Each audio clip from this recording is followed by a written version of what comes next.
Here we go. Out here in the fields, I fight for my meals. We have now let misinformation become the accepted information. It has washed over us. Elon Musk, he buys Twitter. I don't need to fight. And then he uses it almost exclusively to be a propaganda machine, and we've accepted it. I don't need to be forgiven. Shut up, bitch! The vibes don't feel good. And the person we are now betting on to change all of it is Donald Trump. What will the future hold now that America has just decided that we're going to F around and find out? I doubt it. You are fake news. That was 4 days ago, 5 days ago. Very fake news. It's not against the law, ho, fuck you. Jeez. That's disgusting. Shut up, faggot. Fed. All right, America, go to the YouTube right now. Skank free whoever he is. Dude, Matt straight up sucks. How dare you? In 5, 4, 3. I can't do it. We'll do it live. Fuck it, we'll do it live.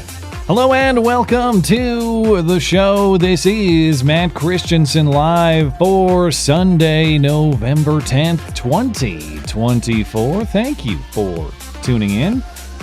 Happy Veterans Day tomorrow to all of those who wore the uniform. Thank you for your service to the country. You have my respect and admiration. Great guest tonight. At the bottom of the hour, my old friend Justin from Fenix Ammunition will join live to talk election results, everything else going on in Michigan where he's based. I look forward to talking to him. It's been a long time. In addition to, of course, election aftermath and reaction, Joe Biden sure is smirking a lot this week for suffering such a devastating electoral defeat, at least his party. He's set to meet Donald Trump on Wednesday to facilitate the peaceful transition of power. Was all of this actually a Joe Biden revenge op? And when I say all of this, I mean the nomination of Kamala Harris. And did he succeed in stabbing the Democrats who ousted him in the back? Revenge backstab. I don't want to give too much credit to that old man brain, but there's reporting this week that indicates something like that may have happened. Joe Biden sure seems to be enjoying himself regardless. The big question this week with respect to the last election, what happened to all of these ghost voters, these phantom voters from 2020? Millions more voters then than there were now. Where did they all go? I have taken a closer look at the data this week. I have some thoughts. I'll get into that later in the show. And I have hoax hate, of course, before we get out of here. The FBI is monitoring text messages to black voters, saying it is now time to get back to the plantation. Now that Trump has been elected, put on your shackles, get ready for your whips. You have a lot of cotton to pick, but the FBI is on it. I'll catch up with your super chats as well, $10 and up on the Sunday show, because I am a no good, low down money grabber, of course. Speaking of money grabbing or money grubbing, whichever you prefer, got to do a little bit of that. Our friendly listener-owned business to be featured this week is our friends at Western Razor Company. We know we're being lied to on a daily basis by our government, by corporate media, and by razor companies too. Think about it. Their ads used to appeal to your masculinity. Remember the day. Then they took advantage of your sensitivity with aloe strips. And they kept adding blades, thinking you wouldn't notice how clogged they get. And the more they changed, the more plastic and disposable they became. The honest truth is that the other razor brands are lying to your face. And our friends at Western Razor aren't going to take it anymore. That's why their safety razors are made of 100% metal, made in the USA, and made with integrity. The replacement blades, they're inexpensive too, pennies on the dollar. So you get a great shave and you save money. Because when you buy Western Razor once, it lasts forever. Listeners can get a 10% discount when they order a Western Razor using promo code MATT10 at checkout. Don't let those other razor brands lie to you. Go to westernrazor.com and order yours today. Western Razor, the last razor you will ever need. And as you can see, they also have fancy hardwood cases from our other friendly listener-owned business, Kineo Mountain Woodsmithing as well. Anyway, find everything you need from Western Razor, plus other great offers from the rest of my friendly listener-owned businesses like Hero Soap Company, Fenix Ammunition, Kenny-O Mountain Woodsmithing, and more. MattChristiansenMedia.com/deals. Deals by listeners for listeners. And hey, speaking of my friends over at Hero Soap Company, they've just launched the Freedom Box just in time for the holidays. Great option for Christmas. Great gift option. The Freedom Box features 4 new exclusive soaps, all inspired by the triumphs of American history. Boston Tea Party is clean, fresh, and calming. Overmountain is woodsy. Frontiers is masculine. And Liberty Cleanse is woodsy, sweet, and musky. You can get all 4 in the Freedom Box from Hero Soap Company, now shipping. Remember, listeners of this show get 10% off everything from our friends at Hero Soap Company. Promo code MCListener. Of course, MattChristiansenMedia.com/deals for all the information. A couple of housekeeping items. I do have some travel arranged this week, so I will not be doing a stream on Wednesday night. I will be back for Sunday. So we'll be back next Sunday, the 17th. No stream on the 13th. Be back for the Wednesday show on the 20th. Just a one-show interruption. Thank you for your patience with that. And as you've undoubtedly observed recently, and maybe throughout the duration of this show, back when it was formerly the Matt and Blonde show, and now this iteration, my battle with the soundboard has been very tough. My system was very clunky. I had like 70 sounders I couldn't really manage, and they kept skipping when I would play them. That would kind of ruin the fun. And so listener Telos this week emailed me and said, you got to pick up one of those Elgato Stream Decks. It will be a soundboard dream. And so I did, and he was absolutely right. And I don't have any kind of deal or relationship with Elgato. I just recognize a nice, fun product when I see one. The soundboard system is now so smooth. The biggest problem is going to be me restraining myself not to press 50 buttons whenever I want to. I have a dozen buttons right in front of me to respond to you super chatters with ease now. I guess what I just have to say to you is, are you gay? Are you gay? Are you a gay man? You're acting queer. I have 50 different ways to call you guys gay. And look at how smooth it is. I doubt it. Jeez. Well, it's not my concern. Oh my God, bro. I can press them all with... how I'm not going to press them all the time is the biggest obstacle for me. But thank you to listener Telos for helping me make the show a little more efficient, a little more fun. I appreciate that. And I will certainly have some fun with your super chats later in the show. Now, I got to get into it. My show tradition, show bits, long overdue. I didn't do it on Wednesday because I spent most of Wednesday just enjoying the moment of the big Trump win. I didn't want to get bogged down with a bunch of edits to do. But it's really a Sunday tradition anyway. I know there's not much of a Sunday-Wednesday distinction anymore. But my point is, I'm sorry for making you wait so many days. It is all over now. Of course, I wouldn't forget. We have to remember those from the 2024 election. I would say gone too soon, but of course they're not gone too soon. They're gone way too late. First, we will remember second gentleman and nearly first gentleman, Doug Emhoff. Hey, it's Doug. Again, it's Doug.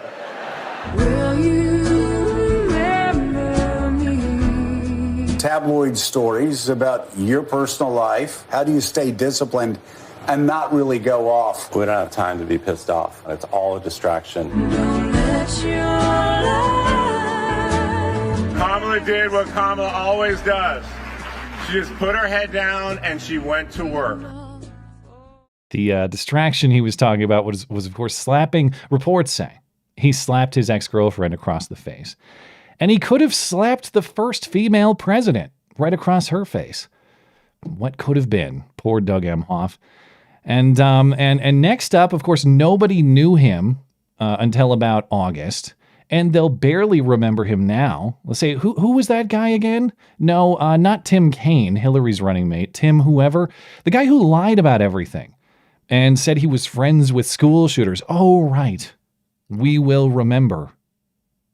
Not Tim Kaine. Tim Walz. I will remember you. The idea that you said that you were in war. Yeah. Did you misspeak as the campaign has said? My wife, the English teacher, told me my grammar's not always correct. Will you I'm of an age where my shotgun was in my car so I could pheasant hunt after football practice. I've become friends with school shooters. Said you were in Hong Kong during the deadly Tiananmen Square protests in the spring of 1989. You actually didn't travel to Asia until August of that year. I've not been perfect, and I'm a knucklehead at times. The question was, can you explain the discrepancy? All I said on this was I got there that summer and misspoke on this. So I will just, that's what I've said. I think it's probably the greatest gaffe in political history. I am friends with school shooters. I will actually not forget that. I will always remember, Tim, I've become friends with school shooters Walz. And of course, we have to remember the most middle-class upbringing with the proudest lawns of all time, the queen of brat herself, Kamala Harris.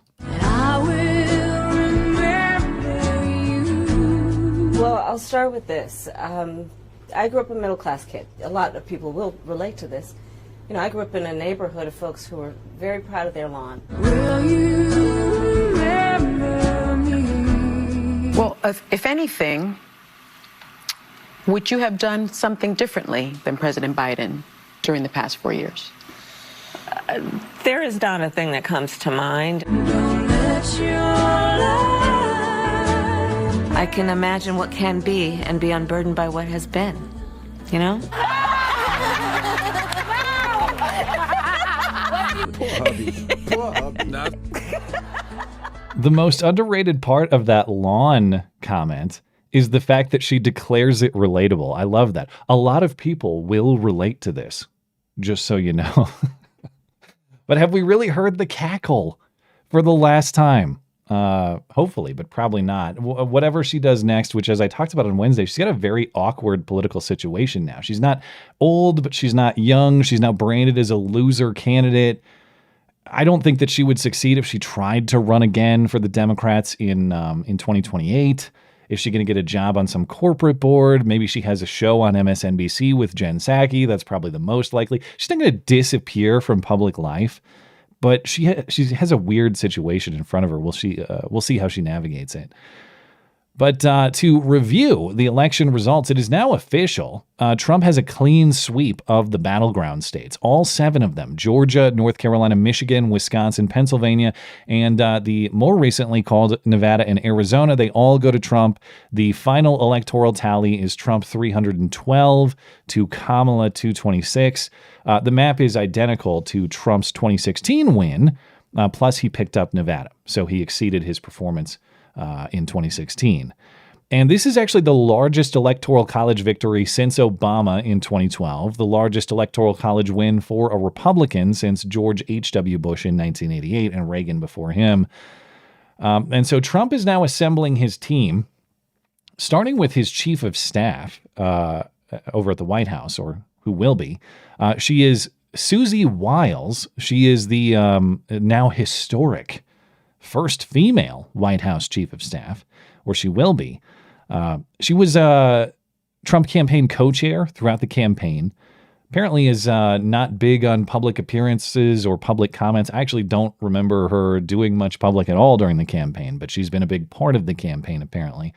She's actually the daughter of Pat Summerall, the former NFL broadcaster, you may remember. Of course, he was opposite John Madden for so many years.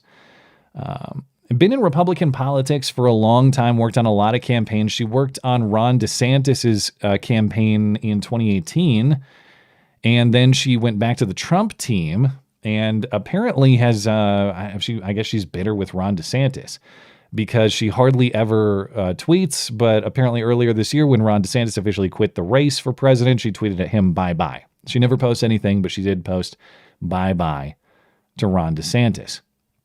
Now, as far as all the cabinet positions, that's all TBD. I am encouraged by who's already eliminated, though. Yesterday, Trump posted on Truth Social that Nikki Haley and Mike Pompeo, his UN ambassador and secretary of state last time, they will not be joining him this time. So that is 2 fewer forever war advocates in the executive branch. I would say that's a start. But of course, Trump picked these people last time, and he didn't really have bad things to say about Nikki Haley or Mike Pompeo in his Truth Social post. He said, I enjoyed and appreciated working with them. I thank them for their service to the country, but I'm not going to be bringing them back. So I guess he's not picking a fight. But to the extent that not choosing them implies that he made a mistake picking them last time, he is still the guy making the picks. And so even if you like this, as I do, to the extent Trump chose them the first time around, you got to ask, well, what's changed in your decision-making process? Who will you be bringing in instead of these people? I do think it's a step in the right direction. I think I don't want Ukraine war hawks in the White House, and so that's too fewer of them. Again, not because I'm trying to take sides between Ukraine and Russia, not some Russian propagandist, as they love to accuse me of being, at least they being the Justice Department. I just don't want to see we are a country of limited resources. I would prefer that we focus a little more on pressing needs than, say, making sure that Ukraine can maintain its war with Russia into the infinite future. Anyway, regardless of who does come into the Trump administration, you know who won't be leaving? That's Fed Chair Jerome Powell. And I guess technically, that's not even part of the administration. The Fed is just its own special branch of government, extra constitutionally. Jerome Powell, Fed chair, says he's not leaving. You can vote for a new president. You can vote for a new Congress. You can vote for a new federal government entirely. Doesn't matter. The Federal Reserve that makes the money printer go burr, of course, and devalues your money, they're going to stick around. Jerome Powell was asked by a reporter this week, hey, if Trump wants you to leave, will you go? And Jerome Powell said, no, I will not. Some of the president-elect's advisors have suggested that you should resign. If he asked you to leave, would you go? No. Can you follow up on, do you think that legally you're not required to leave? No. Federal law does not permit the president to fire the Fed chairman, according to Jerome Powell, and really according to tradition. I gather it's somewhat legally ambiguous. Maybe Trump could try to do it and there'd be some kind of legal fight over it. All indications are Trump is not going to do that, actually, but we'll see if he tries to make a move. How is it legal that this guy is insulated from accountability? It isn't really. The federal government doesn't have the constitutional authority to create a central bank. They did it anyway, and it exists as an unconstitutional and unaccountable fourth branch of government. It was created by Congress, but it's actually independent from Congress. Maybe Trump can deploy Ron Paul to deal with it. He can parachute in, and we'll see how that goes. Probably wishful thinking. There is talk of Elon Musk and Ron Paul doing some kind of, government waste oversight or some kind of government accountability board. And I'm not saying that's a bad idea. I'd love to see it. I just, it's one of those things that there's very limited amount of executive action you can take to actually address that. If you want to start eliminating departments, as I know Ron Paul does, you got to get Congress to act on that. And that would be a massive long shot. But of course, people thinking about that, trying that, I would take that over the forever expansion of the federal government. Now, as far as what Trump's going to do with the power that he once again gains, there's sort of questions of how he will wield that power. Are we going to see from him the sort of vengeance that Democrats have warned that he would seek? Is he going to go trying to prosecute and imprison his opponents? No, of course, that's just a Democrat thing. The people warning you about that actually do that against Trump and have for the better part of a couple of years now. This morning on ABC, I was watching their Sunday show, and Vivek Ramaswamy was asked about exactly that. Is Trump going to be vengeful with his power in the executive branch now? Is he going to go prosecuting his opposition? And Vivek said what is basically the campaign line now. He said success will be our revenge. A strong country is payback to the Democrats, was his point this morning. And so he said that Trump is not going to be pursuing these personal disputes legally, except for maybe one, if you believe what one Trump ally lawyer says. Now, recall New York Attorney General Letitia James. And yes, that is the correct pronunciation, Letitia. I checked, I looked it up. Letitia is still out there pledging new lawfare against Trump. I'm going to use my office as New York Attorney General to sue him and stop him from doing whatever he wants to do. Recall, Letitia James is the one who brought that ridiculous civil fraud case earlier, which accused Trump of overvaluing his real estate and ended up resulting in a fine of hundreds of millions of dollars against Trump, which is still being appealed and adjudicated. Now, Mike Davis is a lawyer for the Article 3 project and a potential Trump pick for Attorney General or White House counsel. And he said this week, if Letitia James doesn't quit, he will go after her fat ass for conspiracy against rights. Here he is. Let me just say this to Big Tish James, the New York Attorney General. I dare you to try to continue your lawfare against President Trump in his second term, because listen here, sweetheart, we're not messing around this time. And we will put your fat ass in prison for conspiracy against rights. And I promise you that. Jeez. But he's not wrong. She is still out there pledging to take action against Trump legally. Again, she's not talking about searching for a particular crime. If you're a prosecutor, you look for a crime and you go prosecute that crime regardless of who's committing it. In her case, she's saying, I'm going to use my office to go after Donald Trump. I'm going to weaponize the law for my political ends. That is absolutely, they go after Trump for conspiracy against rights because supposedly January 6th was a big conspiracy to deny you of your constitutional right to have your vote counted. This lady is weaponizing her office as an attorney general of a major state to go after a guy merely because she doesn't like him politically. That is also a violation of your constitutional rights, the basic idea of the Equal Protection Clause, that everyone will have equal protection of the law, that it'll be applied equally. I'll leave the technicals to the lawyers, but I will say the case that Letitia James has engaged in a conspiracy against rights, I think is far stronger than any of the prosecutions, civil or criminal, that have been brought against Trump. And we'll see if any of this plays out. Now, as far as results in Congress, the Senate, as was expected, has flipped to Republican control. They've officially flipped 4 seats now. This CNN map is showing Pennsylvania still undecided, but Pennsylvania has been declared. There's still the possibility of a 5th in Arizona. Republicans flipped West Virginia, Ohio, Montana, Pennsylvania. They're now going to have at least 53 seats. And starting this week, Republicans are beginning the process of seeking their new majority leader. Mitch McConnell, recall, is retiring from leadership. McConnell will stay in the Senate, however. His term just... He'll continue to serve in the Senate. He just won't be a majority leader. His term runs through 2027. I don't think he's even said that he's for sure retiring after that. He's just not going to be majority leader. He's not going to be in Republican Party leadership in the Senate.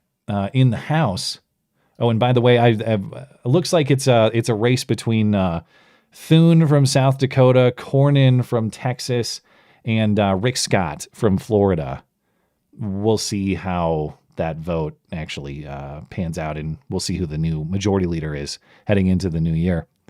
Now, in the House, Republicans are closing in on maintaining their majority. The current tally, this is actually updated within the last couple hours because that 214th seat for Republicans is new.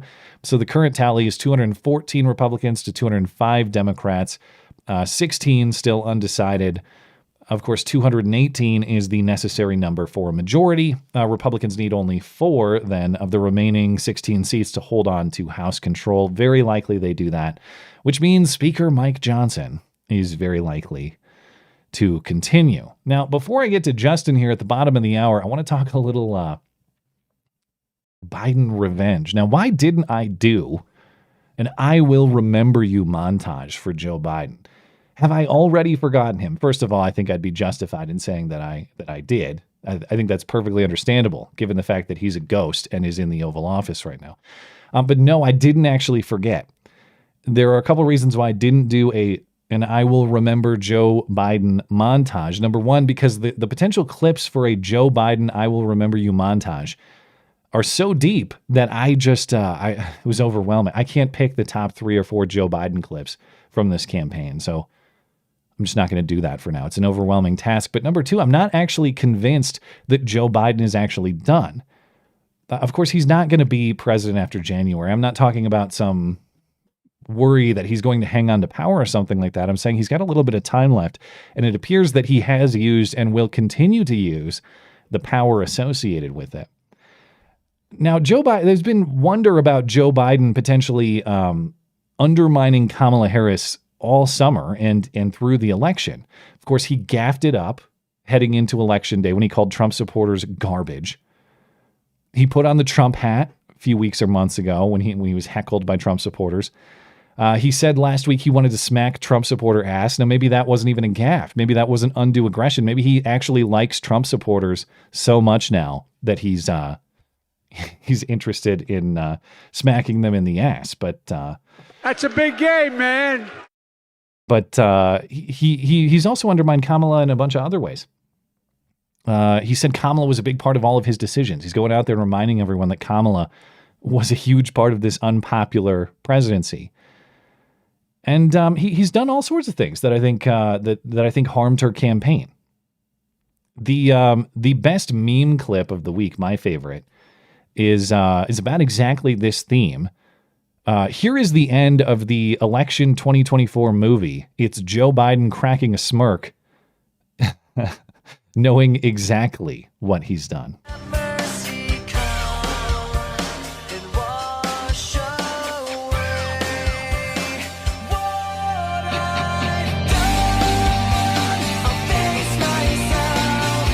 The end of 2024, the movie, was great.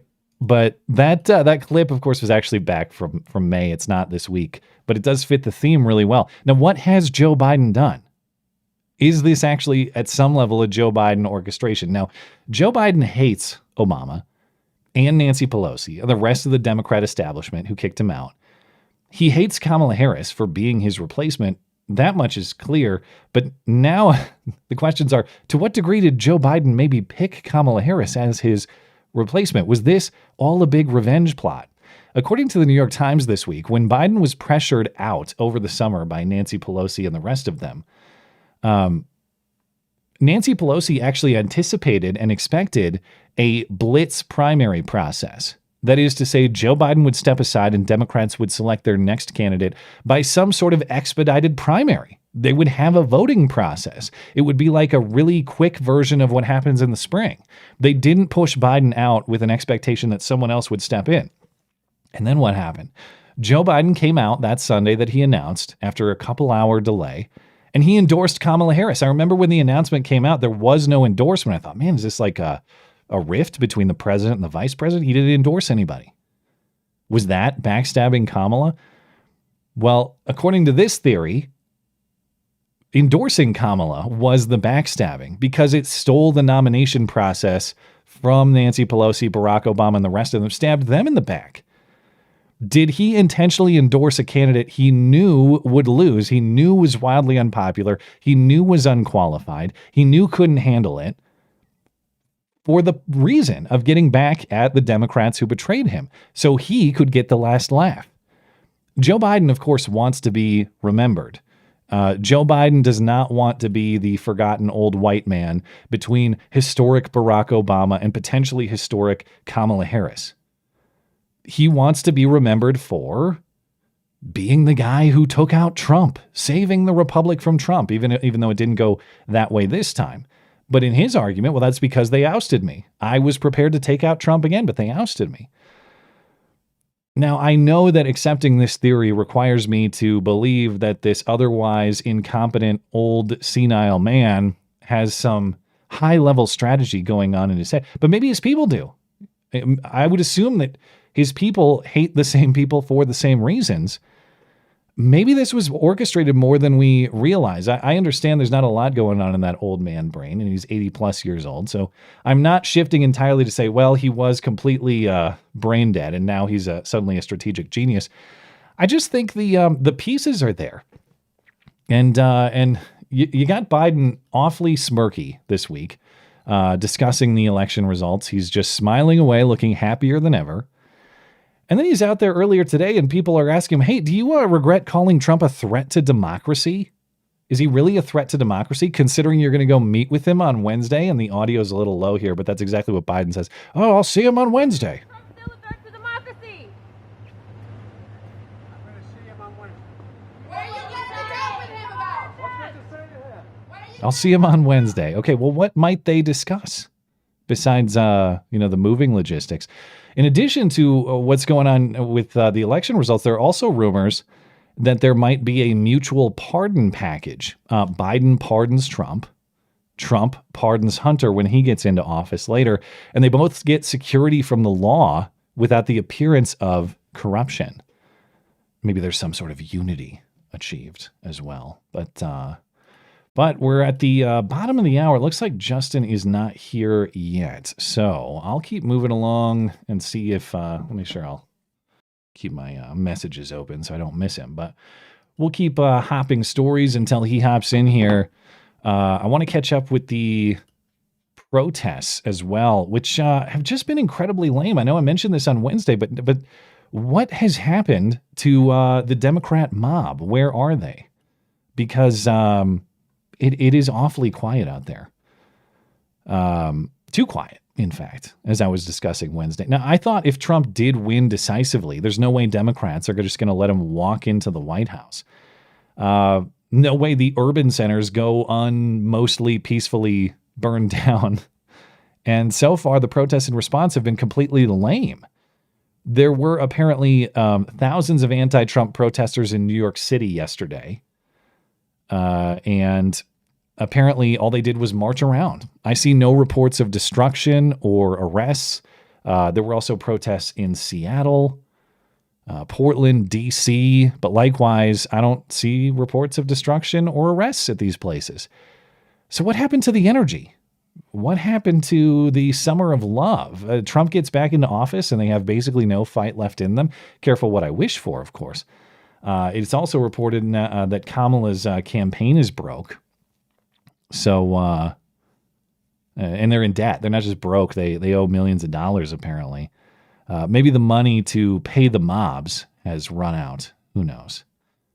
But the reactions over at MSNBC have been top tier, as you would expect.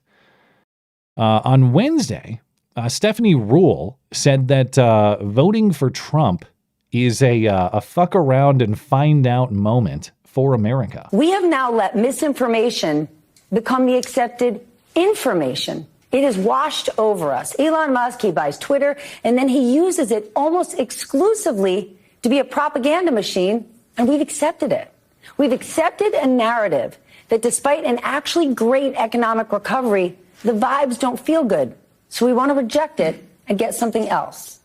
And the person we are now betting on to change all of it is Donald Trump, a man who did two almost impossible things.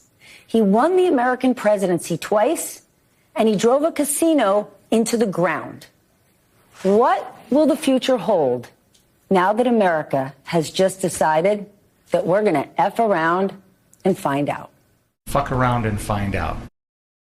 Except we already did find out. We fucked around in 2016, did we not? And we found out.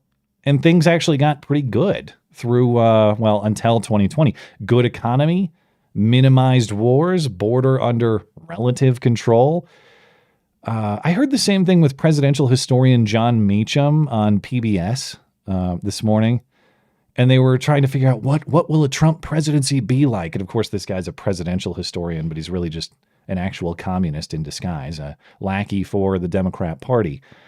And he said, well, we're really going to have to look to history to figure out. And I don't think history bodes well for reasons X, Y, and Z.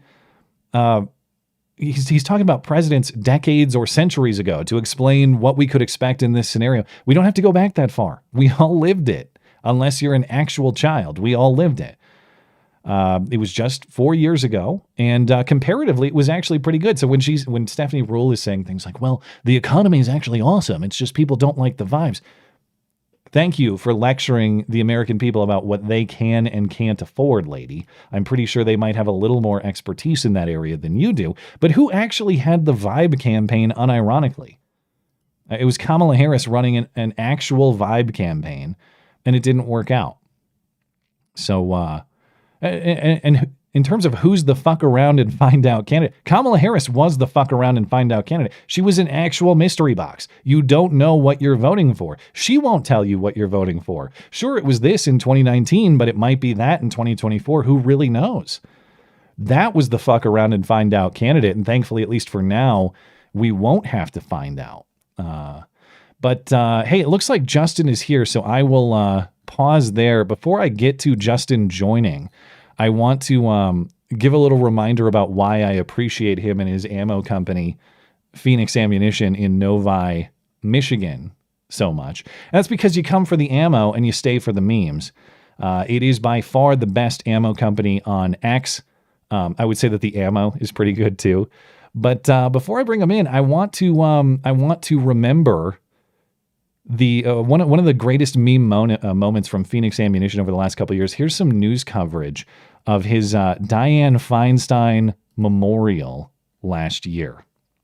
Fenix Ammunition in Novi. Friday morning, Justin woke up pumped up after a Lions win. So already a great start to the morning, and then we hear that Senator Dianne Feinstein passed away. Out of death, birthed an idea. So it says, R.I.P. Dianne Feinstein, laugh out loud, bye. I think it's exactly what she deserves. I think most politicians deserve to be mocked and ridiculed as much in death as in life. Then there was this post to the ammo company's 117,000 followers on X, formerly Twitter. It says, to celebrate the death of Senator Feinstein, we are offering free shipping on ammunition to California. Dianne Feinstein couldn't care less about me, so I couldn't care less about Dianne Feinstein. We asked him what he'd say to Feinstein's family, who'd likely be appalled by his commentary. If they were really her friends or really looking out for her as her family members, they would have told her to retire 10 years ago and enjoy the final years of her life out on the beach someplace. All right, give him just a moment to connect here. We'll bring Justin in and see what he has to say about the election and everything else that's going on. Justin, can you hear me all right? Yeah, I can hear you. Oh, there we go. I just don't have your camera. You got that? Yeah, let me see here. 1 second. Oh, there we go. Got you. Well, thank you for joining, man. I was just reminiscing about your classic Dianne Feinstein memorial ammunition last year, which I know I played on the show then, but I was revisiting some of the best moments in Phoenix history, and of course that came to mind. Yeah, that was a good one. That was one of my personal favorites. We got probably more hate mail from that one than just about anything else. Wow. Despite the hate mail, it seems like the company is still going strong. So maybe the hate mail is free advertising, huh? Oh, for sure. I mean, we do it for the lulz, as the kids say. Yeah, I mean, but that's the only better part was, we just had our state elections, obviously, and there was a politician that we were trying to get recalled last summer because she voted for a bunch of anti-gun stuff. And she ended up losing in her reelection bid just recently. And so we had put the recall effort on our bags for like a week because we had heard that it was being done. I didn't even know who was doing the recall, didn't know anything about it. Had no belief that they would succeed in it at all. I just did it because I thought it would be funny to troll her. And so like a week after that, we got a letter from some Democrat attorney saying that we had violated election or campaign finance law. Yeah. Or, supposedly having been paid to put it on the bags. And so I just actually pulled up and, retweeted the original tweet from that after she lost. And it's like, hey, I guess we got what we wanted. Did you get the accusation of Russian influence on that one? Or was it at least granted to be American? No, they didn't say it was Russian. They just claimed that, we were being paid by somebody, and because we weren't disclosing that it was a paid advertisement, that it was a violation of law. And I said, no, I'm doing this just because I'm an asshole. Like nobody had to pay me to do that. I just thought it was funny. I take it no lawyer seriously pursued it then. Constitution got in the way or what? Well, he's like the local Democrat, like lapdog lawyer. He's there's a couple of big famous attorneys around here. that are all kind of in that same group. But he's like the guy that they always use when there's some kind of BS that they just want to throw somebody out there to, cause some legal trouble for somebody. But he does like a lot of work for the state Democratic Party for, whatever legal stuff that they have to do normally. So yeah, that guy. Well, catch me up in Michigan, man. What's your reaction to just the election? What's going on in Michigan politics? Just give me an assessment of the world as you understand it right now. Well, I mean, both good and bad here in Michigan, really. I was happy to see that we won the popular vote here for sure. I mean, I did not expect that to happen, really. I'll be honest, I was very pessimistic. I did not think that he was going to win. I was not feeling great, not just about Michigan, but about the election in general going in. So as I come to realize, I was like one of the only people that felt that way. Everybody else was pretty optimistic. However, the down ballot elections here in Michigan didn't go all that well. We had an opportunity to have one of our first Republican senators in a long time, and the guy is kind of like a rhino shill. So I'm not really like super upset that he lost, but the chick that he lost to is absolutely horrible. So I'm not happy about that. I was looking up Slotkin, and I wanted to ask you, how does Slotkin win when Trump wins? And I was trying to remember, because I thought, speaking of moments in Phoenix history, and I remember there was some Michigan rep that had a gun control event, like at a gun range or something, and you guys were all there. That was I thought Haley it was her, but it was a different one. It was a different one. That was the year when all those batshit crazy Michigan women got elected. Like Haley Stevens, Alyssa Slotkin, Kelly Breen, Jamie Church is the one that just got recalled. Is Whitmer in that gang, or was she around before that? Yeah, I believe that was the Whitmer election. Can you diagnose why people like Whitmer? I find that to be one of the most baffling. Because she's this boss bitch, brat queen. I'm dead serious, man. These we're risking diving deep into the misogyny here, but I mean, honestly, dive away.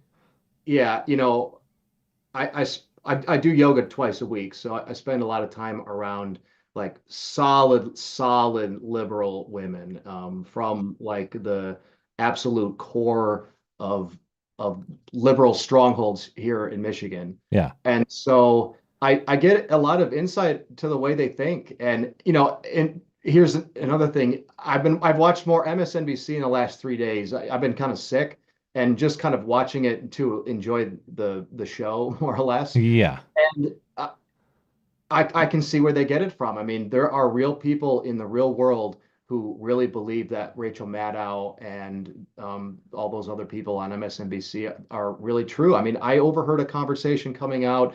I took a shower after class. This is Sunday before the election. And as I'm walking toward the front lobby, I caught the end of a conversation of two women discussing how if they have to flee the country because Trump's putting all the gays in the camps or something, that they'd have to do it in the first 6 months because he's going to lock the border down and lock all their passports or something. And it was just like, holy shit, this is real. People are really freaking out in the most insane blue anon. That's skew to the 10th power. I can't believe it. My wife was doing the same thing earlier today. She doesn't really use Facebook, but she logged in to see the reactions. It's sort of MSNBC gazing, but for your real life friends. And someone had posted something to the effect of, well, when your daughter goes septic because of her miscarriage, at least gas to the emergency room will be cheap. As though that's a sensible scenario of any kind. It just baffles me that people, they're in the mindset that you describe. It's one thing if you kind of you have a different view of the role of government than you or I might or something. But these people think that these ridiculous situations are real scenarios they're going to face. Yeah. And it is baffling when you confront that and you realize they're serious. But one thing I wanted to ask you about that is being discussed, I saw you were tweeting about it, The reciprocity. Yeah, Trump is talking about national concealed carry reciprocity. So just for people who don't understand what that means, that means that, say, I have a concealed carry permit here in Montana, or Justin does in Michigan. If I were to go to Michigan, my concealed carry permit will be recognized there, and likewise for him. In fact, it'd be like your driver's license. It's like a driver's license. Exactly. And so that is not the case now, as people who travel interstate understand. But here's a little bit of commentary from Trump discussing how he wants that national concealed carry reciprocity policy. It's a little quiet, but bear with me. Seventh, I will protect the right of self-defense everywhere it is under siege, and I will sign concealed carry reciprocity. Your Second Amendment does not end at the state line. In addition, seventh, I will... Okay. Do you, what's your take on this? You think there's a chance, or is this just talk? Well, like I said, it's going to depend on what he's got to do. If he thinks he can do that through executive authority, then yeah, it's entirely possible. And the fact that he's talking about it like that is great. This sounds much better than his first term from a gun rights perspective, to be sure. So obviously he's listening. Like that's what everybody should see is, I think he's been re-educated in some way by Don Jr. and by the people around him. He's really, I think he understands, to be honest with you, that a lot of gun owners voted third party in the second election. And while that may not have been enough to cap all the, am I allowed to say that they rigged the election? Yes. Yeah, that's allowed now. Okay.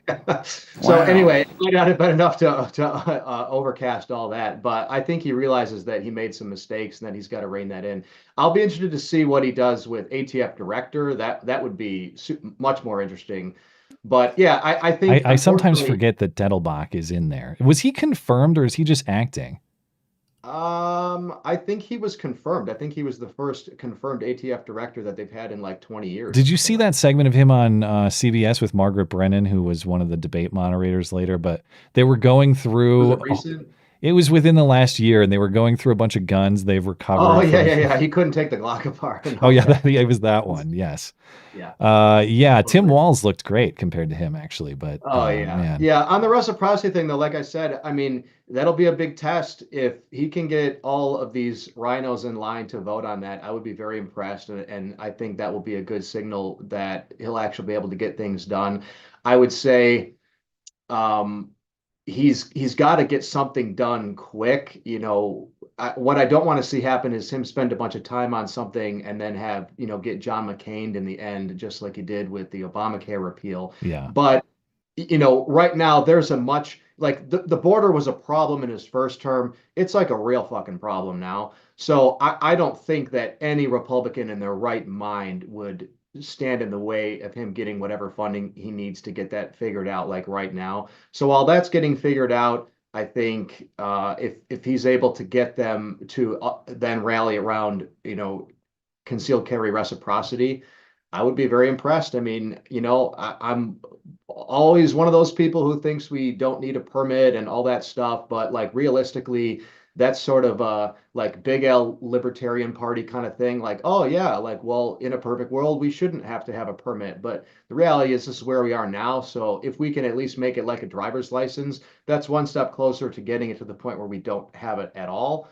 And that's the way this is going to work. We're not going to wake up one day and we're going to go back to like 1920s era gun rights. It's just not going to work like that. But we can move it that way one piece at a time, I think. How are you on time? I know I asked you for about. Yeah, okay, yeah. I know I'm taking you away from. Lions are in the half by now. So okay, yeah, I was going to say I know I'm taking you away from the Lions game. They're playing like shit right now, anyway. So well, I watched the Vikings game earlier today, and so I've seen all the terrible football I need. You've seen the things, yeah. We've already had 2 interceptions. Goff's thrown 2 interceptions. Oh, so he's on his way to matching Darnold for the day. Anyway. Well, they were both tips though, so there really weren't Goff. To be honest with you, the O-line doesn't look very good. So anyway, this gay football was it was formerly banned on this show, but I don't know. Maybe we can allow it for now. That's right. Okay, a couple things I wanted to ask you about them before the top of the hour. Number one, just for people who don't know you and don't know the history of your company, can you talk a little bit about all the just the COVID bullshit that they tried to bring against you? Because, of course, you were one of the guys out there saying, no, we're not going to do the mask nonsense. No, we're not going to shut down. I have employees who depend on this. This is my family business. Just no to the state of Michigan. And I know they even investigated you or sent their goons after you. But can you give a quick description of what happened and how that was resolved? Yeah, so I mean, they closed Michigan down. I guess what would that have been, like beginning of April? It's hard to even remember the exact timeline now. But so they closed everything down, and they said, basically, I always assumed that we were going to stay open because they had left an exemption for companies in the defense industry. And I said, well, okay, that's us. You didn't say defending who. Yeah. So I'll take that as ambiguous. So whatever. I was going to, even if it wasn't in there, I had no intention of closing. So we stayed open, and I said, I'm the oldest guy in the company. I'm 39. Okay. My younger brother is the second oldest, I think. And he's now what, 35? So I said, everybody here is in pretty good shape. We're all young. You guys make your own decisions. You do what you want. You want to wear a mask in here, that's fine, but I'm not going to require that. And so nobody wore one. Nobody got sick. One of our employees wore one for like a couple days because he like felt under the weather, but didn't end up even having COVID. So everything was like going swimmingly fine. But of course, we were starting to get more outspoken on Twitter because shit was getting pretty crazy. Here in Michigan, they were like locking parts of the Home Depot, like you couldn't buy this or you couldn't buy that. And then they would change their mind when people would yell about it and pretend like it wasn't happening and all this crap. And so it was kind of like coming to a tenor. There were protests at the Capitol, all kinds of stuff going on.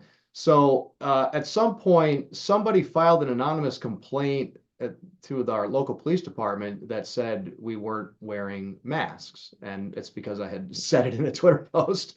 And so a Novi cop showed up at our place, and, I was talking to him in the lobby, not wearing a mask, and just kind of explaining to him my feelings. And a customer came in to pick up his order, and he was actually wearing a mask. So I turned and grabbed his order from the counter behind me, handed it to him, and he left. And so the cop put all that in a report that I had interacted with a customer without a mask on, and they sent that report to the state health department. And so we got issued a fine of $500. And so I just said, I'm not paying this. This is bullshit. What are they going to do? I mean, I suppose they could just take my state sales tax license if I don't pay it, but I guess we'll see, And they ended up having to rescind all those fines because all that stuff got ruled unconstitutional, which, not to digress, but that's actually one problem we did have in the Michigan elections is in the down ballot nonpartisan elections. I think the GOP needs to do a better job of explaining to people that those are extremely important because we now have a majority liberal Supreme Court here. Yeah. And that's going to be an issue for the long term. So that was unconstitutional under the Michigan State Constitution. It was a state court decision. Okay. Yep. It was so the Michigan State Supreme Court said that all the fines and all the COVID stuff was unconstitutional. Wow. Were you a party to that legal challenge at all, or did you just happen to get it erased because of it? No, yeah, I just happened to be the benefactor of it. They got sued by a lot of people. I mean, they got sued by like big corporations. That old man who just wanted to cut hair. I remember him. Yeah, like there were some smaller companies, but there were some large companies that were like, okay, hold on, motherfuckers. Like this is like hundreds of thousands of dollars of expenses here. Like we're not doing this. You know? And yet they still love the queen of the bullshit, Gretchen Whitmer. But you know what's crazy is I think Blue Cross here in Michigan, either them or some hospital just lost a $13 million lawsuit to a former employee who got fired for not taking the vax. So wow, okay, you're starting to see some real actual legal consequences for that shit, and I am so ready for it over the next few years. I mean, everyone's don't talk about Trump's revenge tour. Oh fuck yeah, bro, we are on the offensive here. Like no, hey man, the people that bring the lawfare, if they die on the lawfares, I don't want a country of lawfare. Of course, but I don't want to, but I am gonna absolutely. You set the rules, you die by the rules. I'm not going to shed a tear for those people, even if it's not really the country I want and the ideal. But hey, speaking of combat, in this case legally, last thing I wanted to ask you about is I know you're interested in combat sports, you're interested in self-defense generally, not just gun rights stuff, though that's very important. But one thing that bugs me, maybe bugs is too strong of a word, I don't want to call people out, but in my opinion, there are a lot within the gun community or the self-defense community that think, say, just like having the gun is sufficient. And of course, Right. I'd rather have the gun than not. I'd rather be trained with it than not. But what I'm Yep. saying is, like, what happens if you just have to fight a guy, you know? Yeah. And that happens. And I don't have a training in that respect. I should get out there and do more of it. But I wonder if you can speak to that. Like, what value do you think training in a combat art provides to, say, your self-defense preparedness? Oh, it's great, and they all work hand in hand. So, you know, I started wrestling when I was 12. I got into I wrestled in college for a couple of years. I got into judo after that, and then got into excuse me, Brazilian jiu-jitsu. And then I got into firearms training after having done all of that martial arts. And, you know, the eye-hand coordination that you learn in martial arts works well with firearms training and vice versa. So it's all, you know, small hand manipulation, being able to do things with your hands without looking at them. So there's a lot of carryover and crossover. The way you practice them are the same. The way that you know, drill and learn new skills is very similar.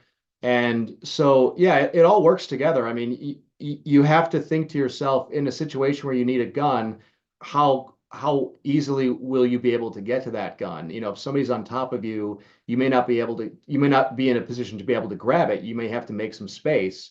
And, you know, I would argue, why were you close enough to somebody that you thought was you thought you were gonna have to shoot for them to grab you in time for you to not be able to get to your gun anyway? And so, you know, martial arts training teaches you those kinds of things, just general awareness of your surroundings and self-awareness, and being able to, like, look at another human being and sort of size them up and get a rough idea of, like, okay, if I actually had to do something in this situation, like, what would I do? Is this guy taller than me? Does he look, you know, is he fat as shit? Can I just kick him in the leg and just he's gonna fall over? You know, or am I gonna have to run from this guy? Is this guy huge? You know, am I gonna lose this fight? Does he have 3 guys behind him ready to knock me out if I take him to the ground? Like, all those kinds of things. So yeah, I mean, I think they work all one and the same. I remember watching some kind of documentary, or, you know, like one of those shows with my dad, like a History Channel kind of show back in the day, and they were talking about the military martial arts training. And what the guy said was, you know, all of our martial arts training is designed to get us into a position to get back to our tools. And that always rung true in my head. And I still train that way, even in jiu-jitsu. I always think to myself, you know, am I in a position where, if there were no rules here, and, you know, I wasn't concerned with this guy's health, you know, could I beat him to death if I had to? Could he hit me? Am I in a position where I could keep his hands away from his waistband because I don't know what's in his waistband? You know, if I have something in my waistband, could I be able to get to it in this position? And so you can incorporate that, even if you're just doing jiu-jitsu for, you know, fun and competition and all that kind of stuff. You can work that into your training very easily, and have a lot of good crossover between the two. Would that be the form to start with? Like, let's say that I wanted to get into some sort of combat training in that way. What would be the starting point, do you think? Yeah, I think for you, Brazilian Jiu-Jitsu at this point is the way to go. So, you know, you got to learn some amount of grappling. It would be good to train at a gym that also has, like, Muay Thai kickboxing, you know, boxing, where you're also able to hit with your elbows and your knees and your feet and things. Straight boxing is good, but I just think it's a little bit limited in terms of... What is Mark Zuckerberg doing? I got to be able to beat him up. That's my goal. Yeah, he's doing BJJ, and I believe he's doing Muay Thai as well. And those two are paired most of the time at gyms, because they tend to carry over the best into, you know, MMA and stuff like that. And so usually you can find one that's going to do both. Well, I got to let you go at the top of the hour here, but before I do, I wanted to say congratulations on sale 69,420. It's a huge moment for your company. Oh yeah, we sent him a big care package too. He got a bunch of shit. That's great. So I hope he's happy. Well, if you like good ammunition and you enjoy memes and you haven't heard of Fenix Ammo, head on over to fenixammunition.com. I don't even know if I can share the link. I don't think I can. I think YouTube Yeah, you bans. can. We got that fixed. Oh, now. did you? Okay. So you can actually, yeah. So you can do, fenixammo.com or fenixammunition.com. They both go to the same place. And at Fenix Ammunition on X, if you want the memes to go with the ammo and the trolling of the belligerent customers. Is there anywhere else you'd like to send people, Justin?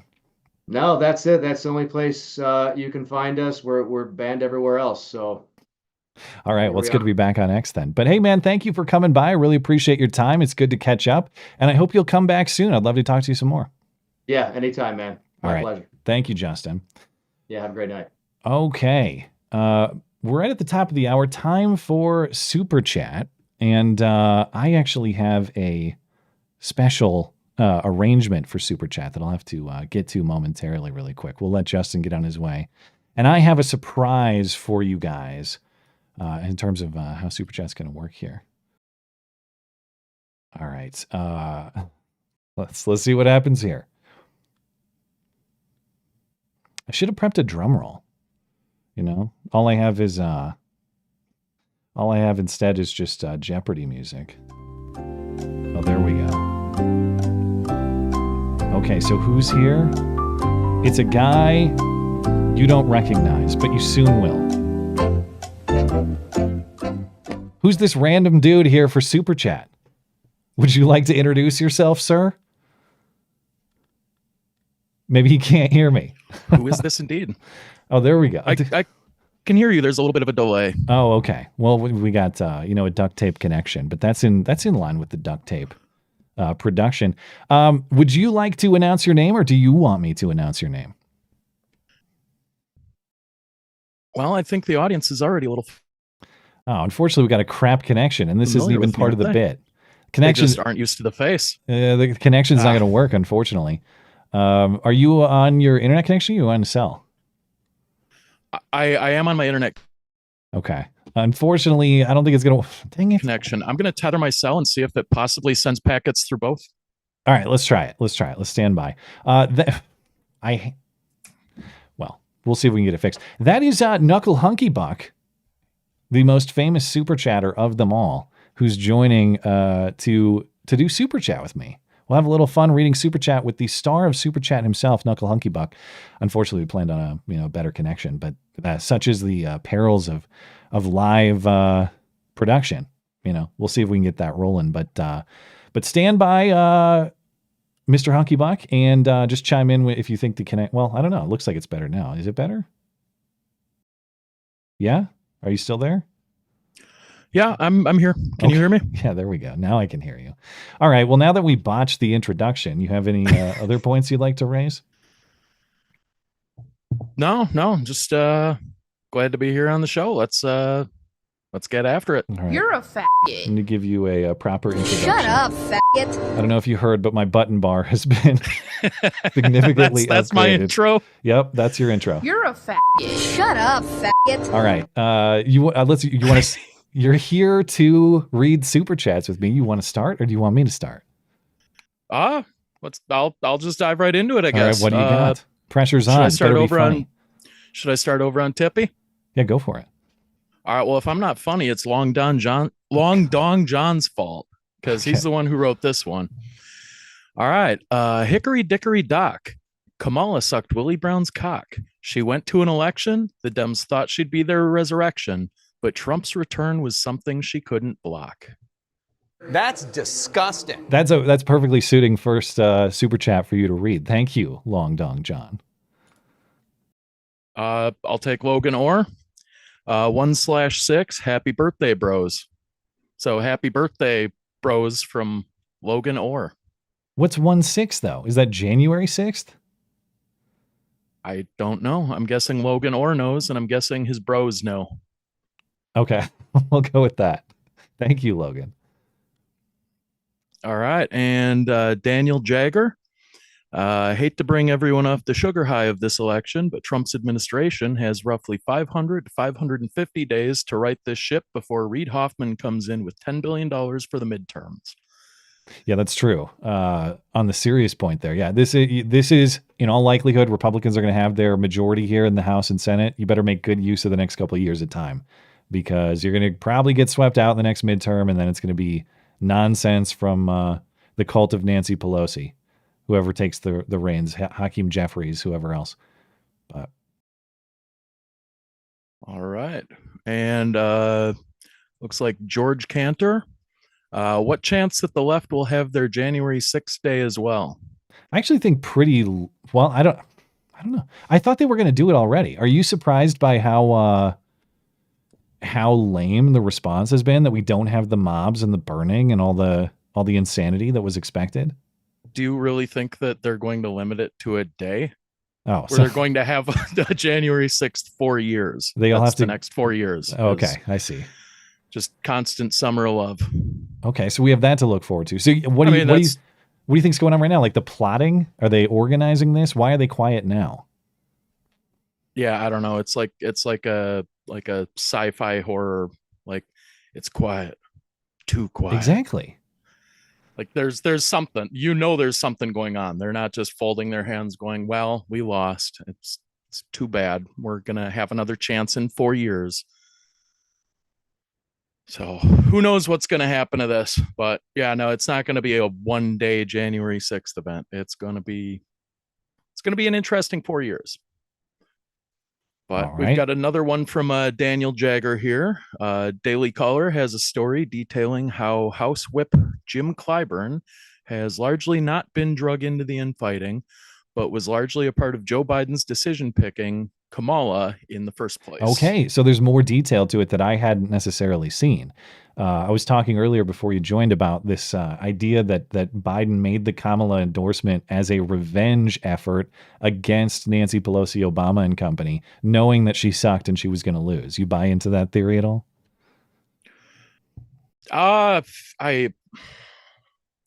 It's so hard to read like what they have planned.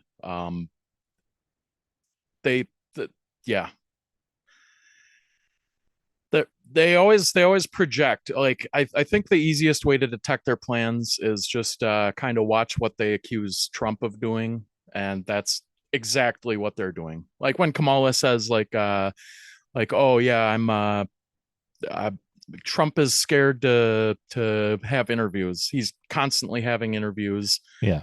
And it's always they always project their own plans. They always tell us exactly what they're doing by saying we do it. Let's get a few over on Rumble, because I'll have to get back to the stories soon here. But you got those handy? You got those up? Yep.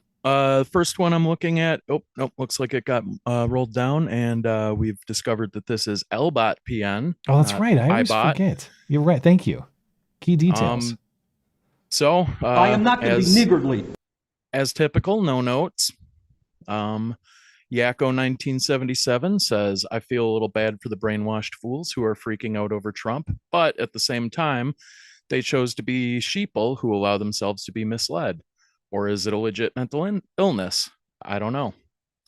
As I was talking about with Justin, the fantasy stories these people allow themselves to believe, and the way that their moral compass, the center of their universe, is Donald Trump, is just amazing. So do I fault a person who has no true moral core and measures right and wrong in their direction in life according to a single man? I guess, yeah. I mean, if you're a person with a bizarre, twisted core in that way, something's gone wrong for you. Maybe you've been misled. I don't know. But at some level, you have to step up and be a person of conviction yourself and a person of truth yourself. If you're not, that becomes your fault after years of chances otherwise. Well, it's almost hard not for them to be misled. They've got everyone that they talk to in their daily lives, like liberals in big cities or whatever, like everyone they talk to, everyone they interact with all day long, telling them the same thing. They put on the news, cable media or whatever, all telling them the same thing. They're subscribed to the same type of channels on YouTube. Everyone tells them the same thing. It's kind of hard not to be misled at that point. It's just everybody's telling each other the same things back and forth, and they all start to believe the hype. Get new friends, you son of a bitch. Yeah. It's your fault. Well, and they can't get new friends because then when they meet somebody who they disagree with, I literally had a woman talk to me on Tuesday. I was wearing an I voted sticker, and she was like, oh, did you vote blue? I was like, well, let's just say the sticker matches my hat. And she's like, oh, well, we can't be friends. It's like, I'm sure you lost a good one. Darn it. Yeah. Think of what really could have been. Missed out on that one. Yeah. This must be the sequel to Boogeyman 917. Boogeyman 918 says, I doubt it. Ninja Kitten. Well, Did Ninja Kitty Bonks have kids? Ninja Kitten says, Shady Endeavor and Kitty demand a Matt Christiansen El Gato Club. That is, if you want to be an anti-first and inclusive, you bigot. As in actual Elgatos, like the cat? Is that what we're talking about here? Or the electronics company? I don't know. I'll never be an Elgato guy as in cats, if that's what you mean. Sorry, I'm a dog guy for life. I don't think I'll ever own a cat.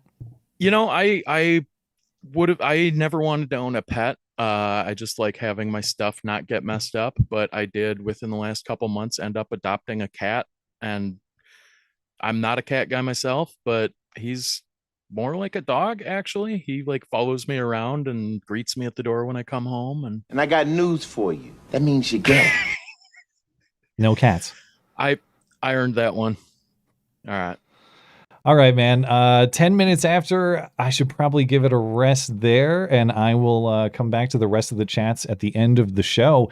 But hey, I appreciate you coming by and doing the surprise appearance. We do intend for Mr. Hunky Buck. Now, because I can't pronounce your name, I am just going to refer to you as Nuck going forward. Make all the jokes you want. Make it a moose nuck, a camel nuck, whatever kind of nuck you want. But I'm not saying knuckle hunky buck every single time. You're not, because you can't. I don't think have you successfully said it once when you stop and slow down? Yeah, fair enough. When I focus, yeah. All right, Matt. Well, thanks for having me. It's been great popping on, and I don't know, maybe do it again sometime. We'll see. We'll see how much people hate you. I will be reviewing. I'll be looking at the reviews very attentively. All right, send in lots of super chats, guys. Send in lots of super chats saying never have this guy on again. We hate looking at him. Yeah. You suck. Fuck you. All right, man. I will. We're going to try it again next Sunday. We'll have you on and we'll do a super chat bit on Sundays. I appreciate you coming by. All right, sounds good. Thank you, sir. All right, now we'll come back to the. I'll have to just circle back with you with the chats later in the show, and. All right, now that my brain is thoroughly scattered after all of that, let me get back into the news. Where did I leave off? I talked about Stephanie Ruhle over on MSNBC, and I was kind of halfway through my MSNBC stuff, and then we got into Justin and his conversation. So let's get back into the other MSNBC topic I wanted to discuss. Fenix Ammunition in Novi. Friday morning, Justin woke up pumped up after a. Sorry for the duct tape production. All right. Another MSNBC segment I thought was very interesting in reaction to the Trump election is the scapegoating of Joe Rogan. Now, Joe Rogan is a popular scapegoat for the results. It's Joe Rogan's fault for interviewing Trump for 3 hours and not challenging him sufficiently, even though, of course, Kamala was invited and she refused. On MSNBC, there's a guy named God knows what, I'm going to say Anand Grindhouse. That's the best pronunciation I can do. Anand Grindhouse. And he says Democrats, the problem is Democrats don't have their own Joe Rogan. They need somebody to speak to lonely, frustrated men from a feminist perspective, to be the feminist Joe Rogan. And actually, if men listen to the feminist Joe Rogan show, they'll find that letting women take charge brings them happiness. What they have done in their online media ecosystem is build a radicalization engine, literally the way militant groups do around the world, that takes people from relatively low-level annoyances with the world. Why are eggs so expensive? Why is my kid learning this new thing in American history in school that I didn't learn? And then moves them through YouTube videos, through podcasts, moves them from that annoyance all the way, slowly, to a full-blown fascist politics. It's an elaborate multi-billion-dollar infrastructure, and there is nothing like it on the pro-democracy side. We don't have when a man is just lost and lonely and not yet radicalized, we don't have the equivalent of Joe Rogan and Jordan Peterson to move that man in a feminist direction. By the way, we should educate men that it's actually really great to live with a strong woman who makes money. It's actually easier. Life is easier. Are you gay? Fascist propaganda point aside, this segment seems silly, but it's actually hugely revealing of how these people think. And when I say these people, I mean people of progressive politics. instead of thinking that men have a certain nature and that in this nature there are tendencies and there are purposes and there are a set of things that generally will bring men fulfillment, he thinks that all men are some sort of blank slate and they can either be painted as Joe Rogan fan Nazis or they can be painted as good feminist twinks. Now, all of that is backward. Joe Rogan is not actually programming men. Of course, he has influence. Of course, some people might develop their opinions from listening to a Joe Rogan show or something like that. What I'm saying is that men are not placed into masculine tendencies, or men don't become men through Joe Rogan, so to speak. They already are. They have a certain nature about them. Joe Rogan speaks to that nature. And I know, people who don't like Joe will say, oh, he sucks. And I don't know. I'm not saying universally, of course. I'm just saying Joe Rogan speaks to a certain masculine nature that many in mainstream media do not. If we adopt this thinking, he thinks this guy, again, Anand Giridharadas, he thinks that instead of men having that nature to begin with, they're all programmed by Joe Rogan. But programming of men is not the way that any of this works. And by the way, programming them into feminism especially is not going to work because it's against their nature as men. Their nature as men to lead, to provide, not to submit. The lie at the end, men, if you just find a woman who provides for you, you'll realize it's actually pretty awesome. No, that's going to make men unhappy. It's going to make women unhappy. Feminism is not going to bring happiness to either of these parties. Because men are not generally happy when women provide for them. I'm not saying in all circumstances. I know some families function differently than others, but generally speaking, men feel fulfillment. They feel purpose when they provide for their families. Likewise, women feel fulfilled when they are protected, when they are put in position to take care of those families. This is in their nature. It's not a product of Joe Rogan programming. It's in their nature as men and women. And instead, if we think we're going to program this backward, unnatural situation into them and they'll somehow become happy, no, they won't. Oh, it makes life easier when you have a breadwinner wife. That assumes that men want a life of convenience. In some respects, I suppose you might. Like, you want your life to be comfortable, I suppose. But more than that, men want purpose. And yes, purpose often includes hard work. Pursuant to that purpose, men will work hard. The purpose, what is that purpose? The purpose is family. The purpose is wife and kids for whom he provides, he protects. So good luck with your feminist Joe Rogan that is going to reprogram the nature of masculinity itself. But that is kind of what these people believe. Instead of embracing the nature of, in this case, men, or however you think of or however you apply the natural world, do you respect the natural order of the world? Do you respect the way the world is and operate within it? Or do you believe in trying to perfect the natural world, in trying to correct inherent supposed injustices within the natural world? In this case, the relationship between men and women being supposedly unfair because men have this power dynamic over women, even though they're complementary, and it's not really a better than or inferior to type thing. They're both necessary for the species to sustain, of course. But when I say that this is an insightful window into that worldview, that's what I mean. It's like, is nature something to be respected, something to operate within, or is nature something to be corrected, something to be programmed against? In this case, we're just talking about stupid, the Joe Rogan pathway to fascism. But when you understand it that way, you can really see the high-level flaws in their philosophy. Do you respect nature, or do you not? And of course, I don't think these people do in any number of ways.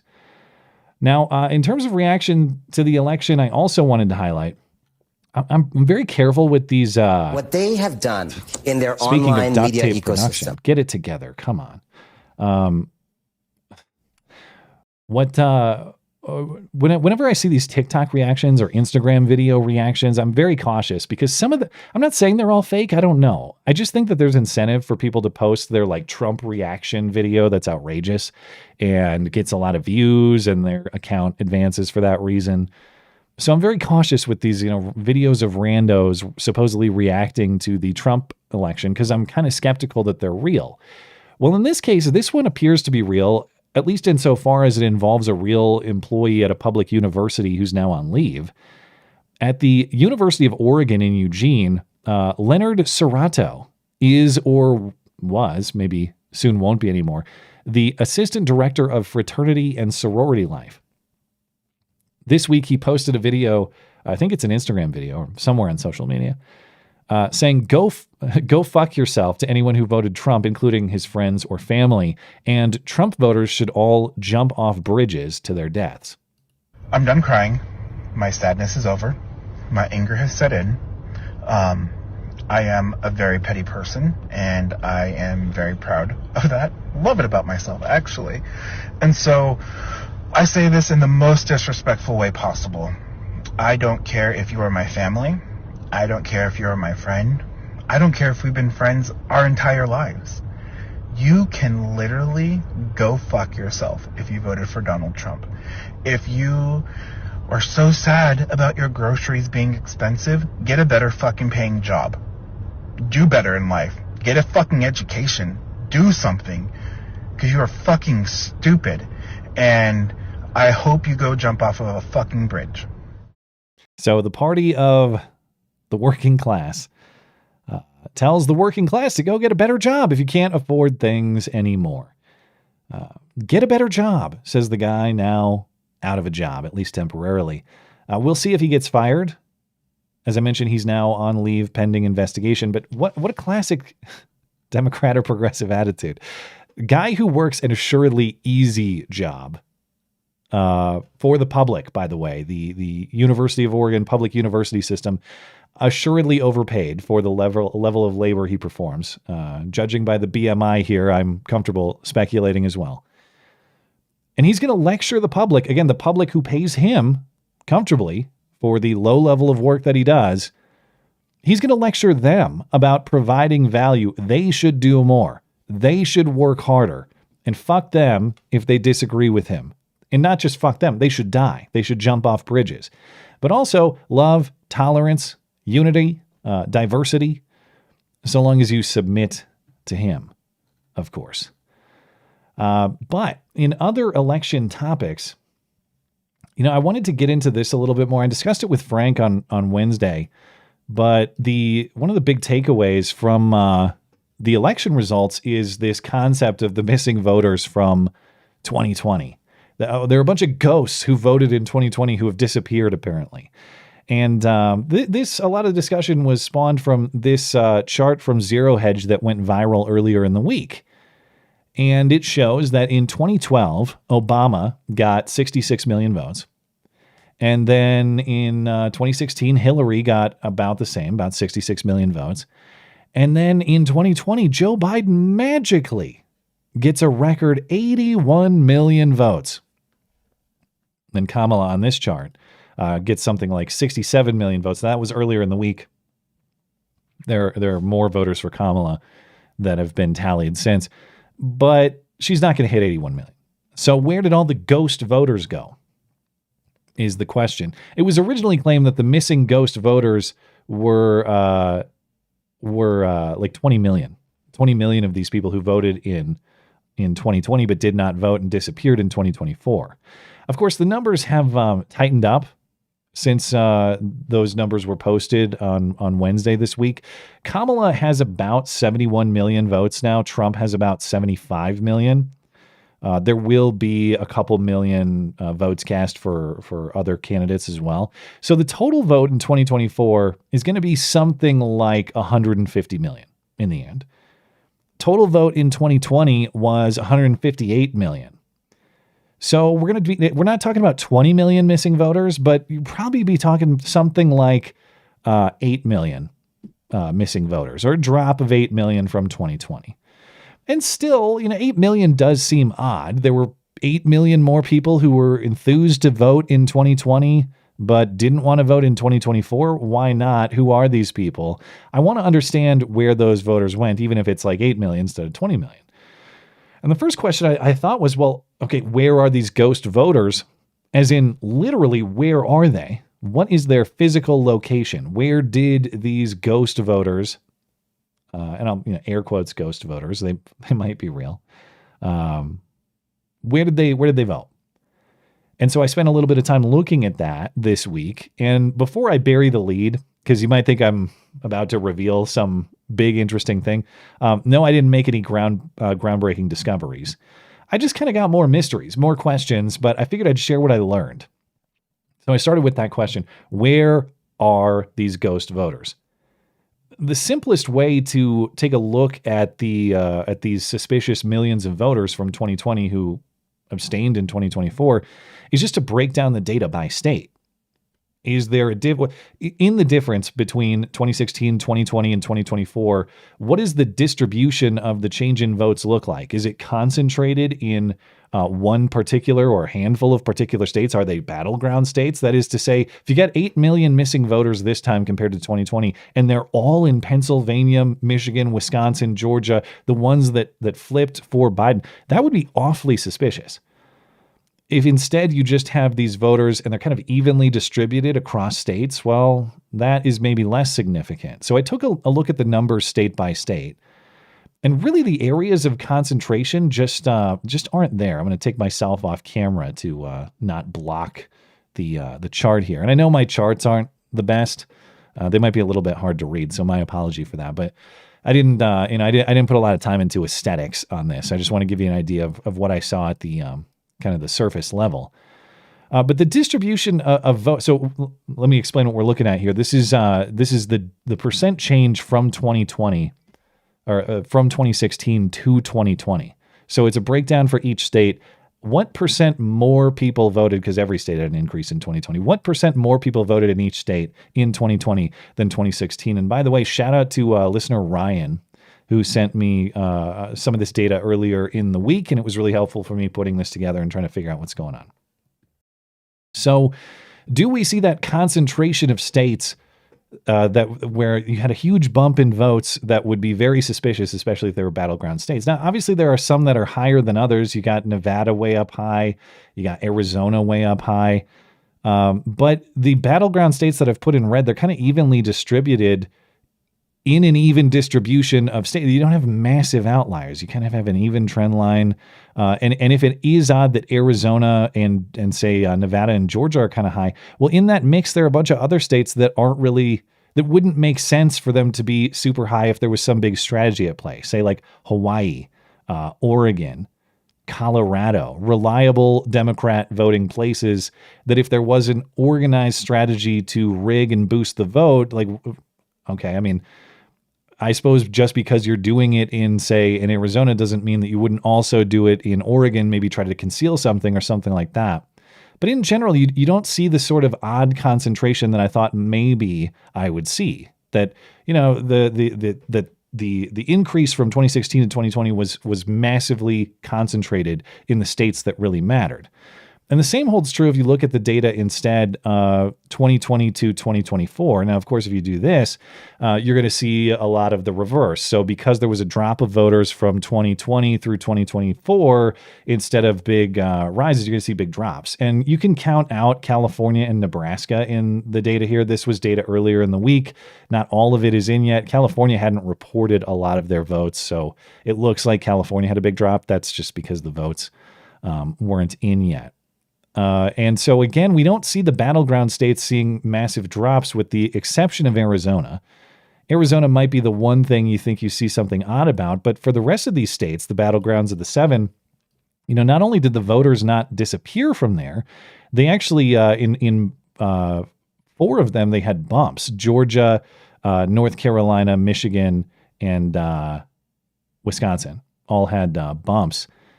And so the voters didn't disappear from those states this time around. In fact, they held steady. Now, the counter to that point would be, well, maybe if those battleground states were manipulated last time and they just stayed manipulated this time, there wouldn't be a change there. The reason you don't see a change in those states is because manipulation from 2020 held on through 2024. Maybe, but again, if these states were heavily manipulated, why are there other states that appear to be, you know, that have more significant change that aren't as relevant to the Electoral College? You know, you got You got Utah, you got Washington, you got Oregon, Maryland, seeing massive drops in votes comparatively from 2024 through 2020. And these are not the states that are the battleground states that, in theory, if you were trying to manipulate an election, if you were trying to rig an election, you wouldn't expect to see the change concentrating in those places. So I didn't see the concentration in states in the way that I thought I might. But that's just one way of looking at the numbers. And another simple way of looking at it is, okay, let's forget like the change state by state. Let's just look at the change nationally, because that's what we're doing earlier, right? We see how many people voted in previous election cycles. In the original chart from Zero Hedge, right? It was just here's how many people voted for each party per election cycle. We see a big skyscraper in 2020. And that looks abnormal, and it's not exactly common, but the other question would be, can you back this out a little bit? We're looking at 2012 through 2024. What happens if we go way back? How uncommon is this sort of rise? And so I did that, and I looked at data going back to 1964 instead of 2012. And I've highlighted a few prior elections here. Again, I'm sorry that the years are probably hard to read, but what you see in red there, so this is every election, every presidential election going back to 1964. And you see 2020, the suspicious election highlighted. And then I've also highlighted 2004 and 1992, because those are years that had similar change, similar levels of change. So again, in 2020, we see the big spike. That's relative to what? It's about 16% higher than the vote total in 2016. And in the context of 2012 through 2024, that seems pretty unusual. It is somewhat historically unusual, but it's not exactly unprecedented either.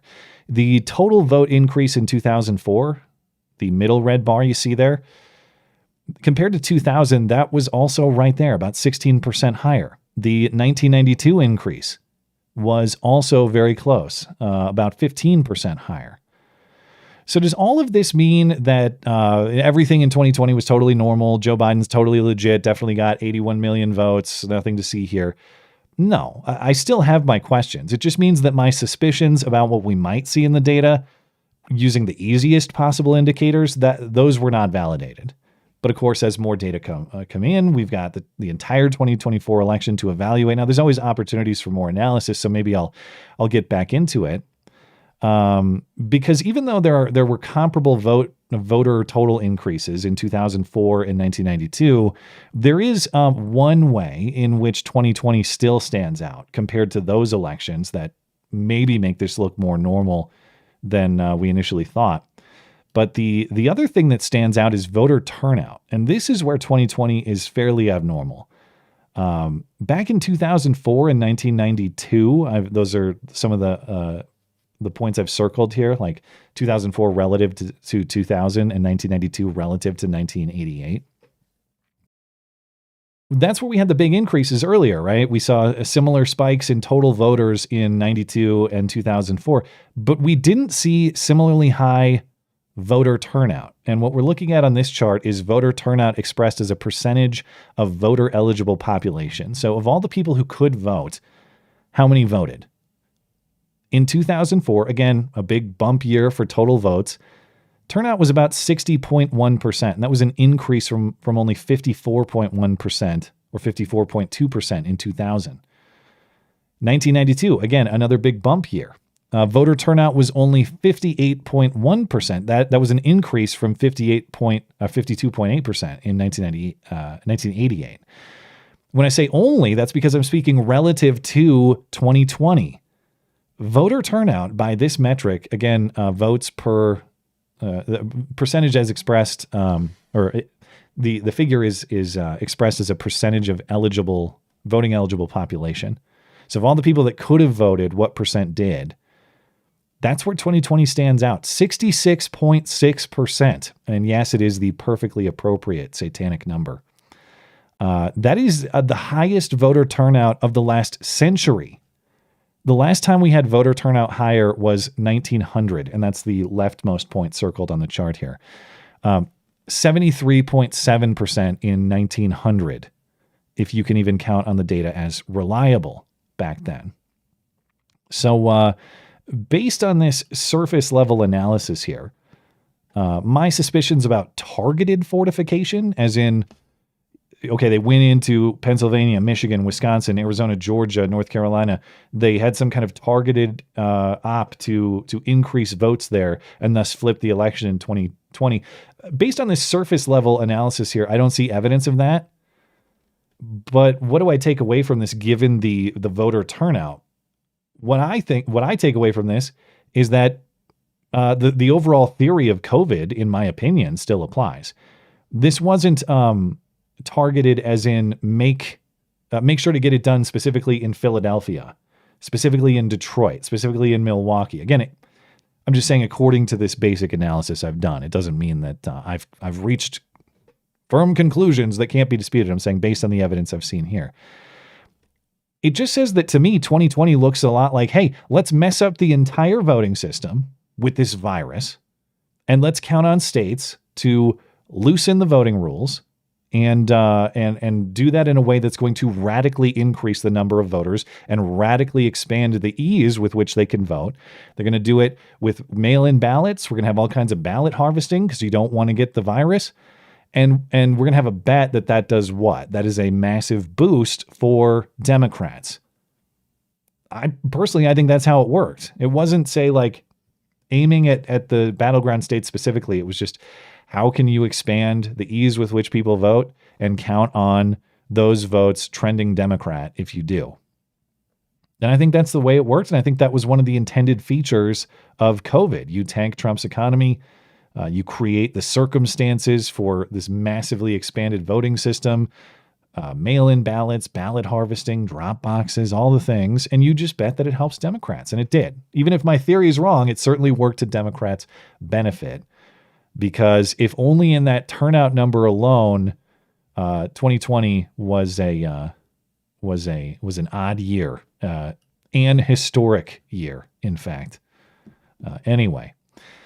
I know that was a lot of numbers. I'm sorry for being so boring. I put a lot of time into trying to understand the data this week, and I want people to have a little bit more information on what we're looking at when we see that chart. And people have other thoughts on this. I certainly invite people to take a look at it themselves. The data, it's all public, and people can analyze this to the end of the earth. And certainly possible I missed something. I want to learn as much about what happened in 2020 as possible, so we don't do that same show of nonsense again.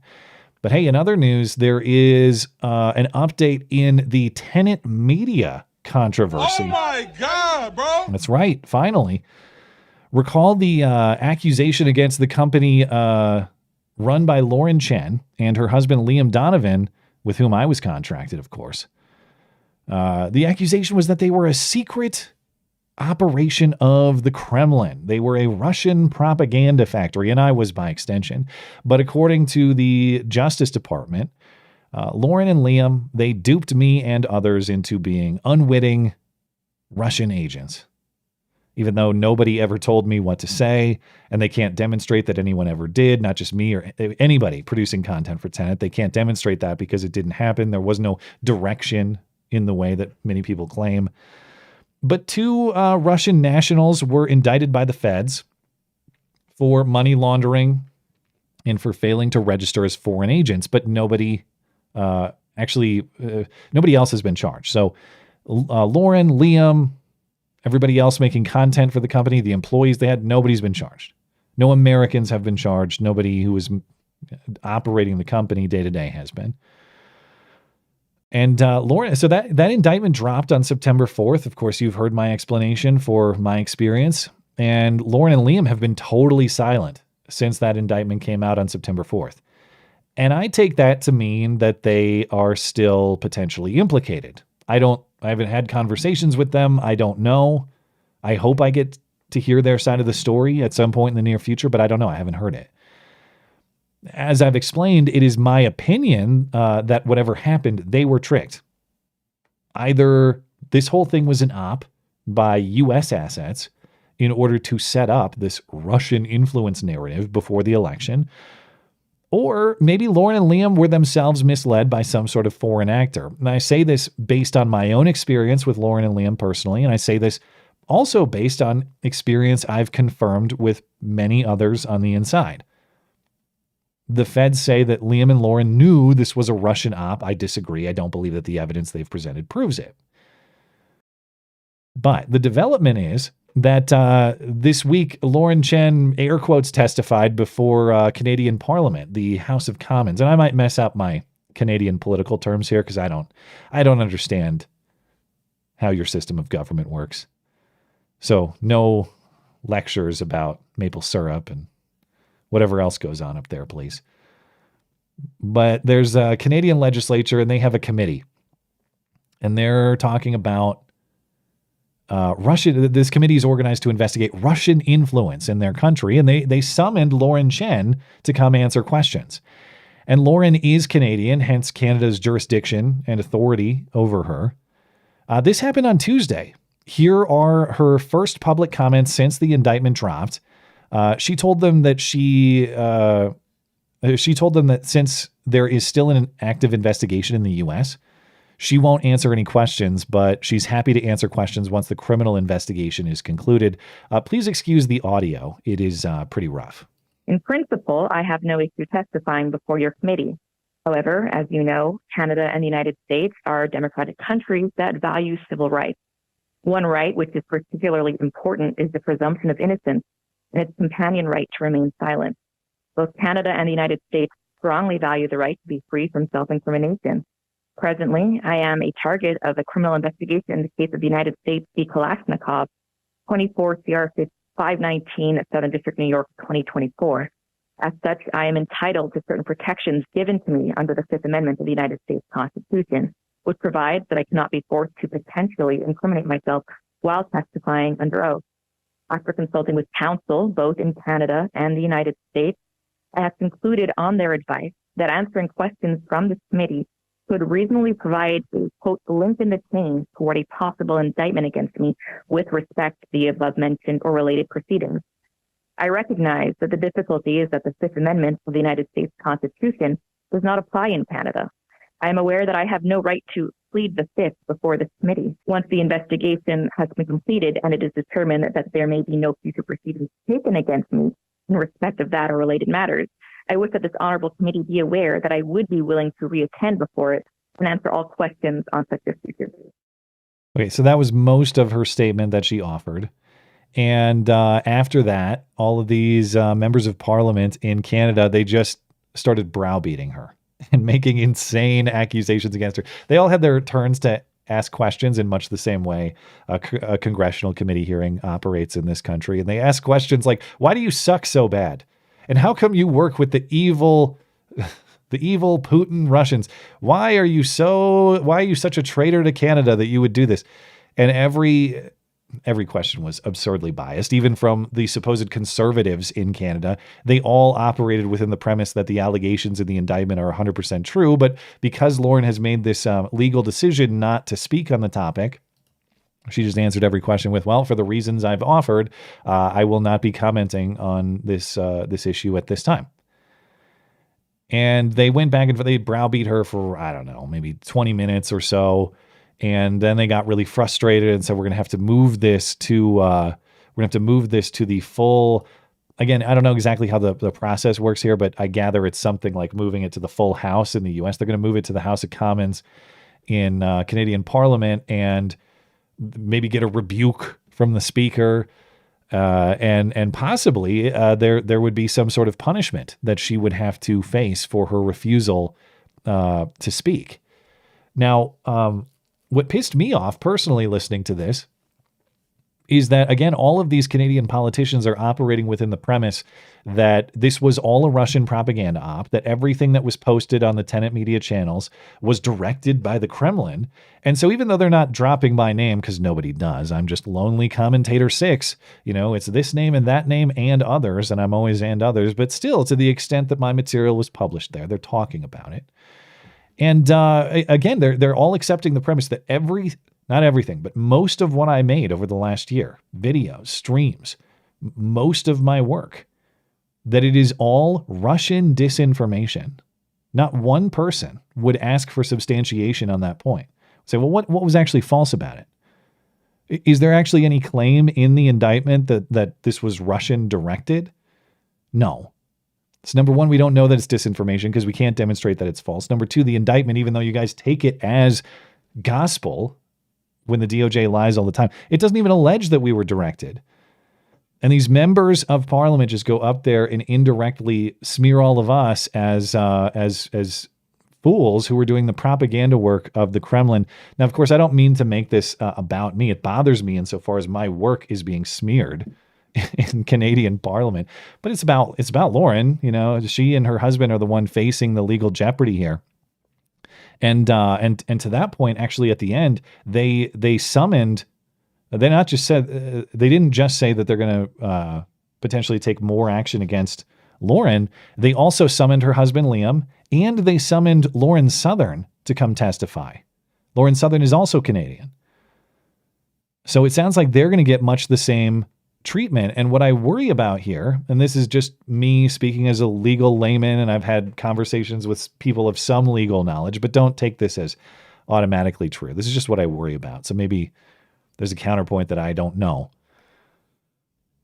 But what I worry about is they're setting up a trap here.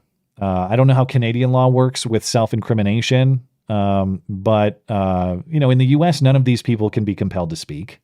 You have a Fifth Amendment right that she referenced. If politicians or police officers or any other investigator wants to get you to say something that might incriminate yourself, you have a right to say, I'm not going to comment on that, and you can't be punished for that. Canada has some form of that right, but it's not exactly the same. What I'm worried about here is, okay, we're going to try to, we being the Canadian authorities, maybe in cooperation with the Justice Department, U.S., we're gonna call them to speak in Canada. We're gonna try to force them to speak in Canada, and they're in a bind. They're between a rock and a hard place because Canada will try to force them to talk, and if they don't talk, Canada will punish them. Maybe they'll put them in jail. I don't know how that'll work, but there'll be some kind of punishment. If they were to do what these Canadian politicians demand and speak up, well, then what? Then their protection, their Fifth Amendment right in the U.S., that's probably out the window, because if they make one slip, if they say the wrong thing in this Canadian testimony, you think they're going to get Fifth Amendment protection in the United States? No, they're not. The DOJ is going to go harvest that. The DOJ, to the extent they may have a case against Lauren and Liam, they're going to use that against them. So what I worry about is a situation where you're going to get punished no matter what. Either you refuse to talk to the Canadian authorities, the Canadian politicians, in which case they'll punish you, or you do what they demand and you do talk to them, in which case the U.S. authorities punish you. You can see where this is going, and I really worry about them. Maybe with Trump's DOJ incoming, maybe this garbage will be dropped. I don't know. I know this lawsuit or this indictment is coming out of the Southern District of New York. I know the reputation that those who operate within the Southern District of New York have. So maybe not, probably not. I don't know. But I'll keep an eye on it. They summoned her husband Liam, and they summoned Lauren Southern to testify in the same way in the coming weeks. I think they gave them a deadline of December 10th, something like that, to respond. So I'll be keeping an eye on this, man. And if I have more information or had more information, I would tell you. I'm not in regular communication with these people. And I'm not trying to be, Again, it's my perspective that the people who are caught up in this were deceived. I include Lauren and Liam, and I understand that in Canada, they're under a lot more stress than I am, or at least their vulnerability to Canadian authorities they are. And so I don't really go poking or prodding with everybody else who was involved. And so I'm trying to respect their privacy at this point, and I'll get the story when everybody else gets the story. But I hope the best for them, man. This situation sucks, and I really feel like they're being put in a position where they have to just choose their path to jail, even though I don't consider it sufficiently demonstrated that they did anything wrong. I don't see it. I think the evidence that they knew this was a Russian op is very flimsy. And I think if federal prosecutors had to prove this case in court, which we'll probably never get to see, maybe they're preparing a case against Lauren and Liam. I don't know. But as it stands, they've only charged 2 Russians who are never going to come to the U.S. to face trial. And so what does that mean?